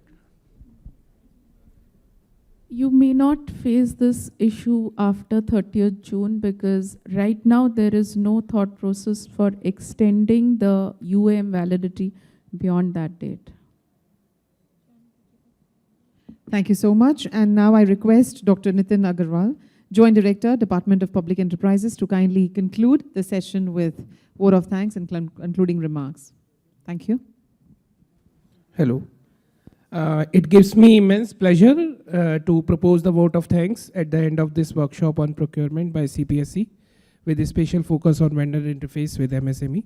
I express my sincere gratitude to Shri Rajesh Kumar Chaudhary, Special Secretary, Department of Public Enterprises, and Dr. V. Anant Nageshwaran, Chief Economic Advisor, Government of India, for their kind acceptance to grace the occasion and deliver the inaugural on this occasion. I am extremely grateful to Shri Sanjay Kumar Jain, Joint Secretary, and Shri Agrim Kaushal, Economic Advisor, DPE, for their valuable guidance and constant support in guiding us to and meticulously planning this workshop. Shri Shunil Parekh, Co-Chairperson, FICCI, Gujarat State Council, highlighted the significant contributions of CPSEs in the nation development and sustainable growth of MSEs. He also mentioned about the immense opportunities that are available for our micro and small enterprises, which are eagerly looking forward to growing. Meanwhile, I also like to recall the address of Chief Economic Advisor, during which he mentioned about the government's target of achieving 50% of GDP and 75% of total exports of the country by MSME sector, which is the key employment provider in the country. He also highlighted the status to access the finance for MSME and urged the large enterprises to support MSMEs in terms of increasing the access to finance in whatever capacity they can. He also mentioned the role of marketing and branding, access to technology and tools, and skill development can play for MSMEs in the sustainable growth. I thank all the invited dignitaries, Dr. Ishita Ganguly Tripathi, Additional Development Commissioner, Shrimati Swati Shahi, Joint Development Commissioner, Shri Amit Kumar Tamaria, Joint Director, Shri Shubhendu Kumar, Senior Technical Director from MSME, and Shri P.K. Jha, Chief General Manager, Zonal Head, Central Zone, NSIC, for making it convenient to join us today and share the viewpoint of Ministry of MSME and their initiatives for MSME. My thanks also goes to DPE and FICCI team for all the support they have extended in making this workshop a successful one. I also extend my sincere thanks to all the invited delegates from CPSEs and emerging entrepreneurs who have come up to be part of this auspicious movement. I would also like to thank each participant who has taken time to join us at different locations in Mumbai, Kolkata, Kochi, Chennai, and Guwahati. I'm sure each participant, including those who joined virtually, would have gained some insights from today's discussion. On behalf of DPE, I thank all of you and wish you for your well-being and happiness for your future. Thank you and have a wonderful day. Thank you very much, sir, for your warm, thankful note. And thank you all the esteemed dignitaries for solving our queries. And I open the floor for the lunch. We'll gather back over here at 2:45. Kindly proceed towards the food court on the first floor. We have the golf carts to take you over there because Gujaratis are cool, but the weather is hot. And do come over here in time at 2:45 because we have a lot of learning to be taken care of. And I request everyone to assemble quickly for a group photograph. The esteemed dignitaries, thank you. We also have Jain food and the request of some of our guests. So please enjoy the delicious meal. Thank you.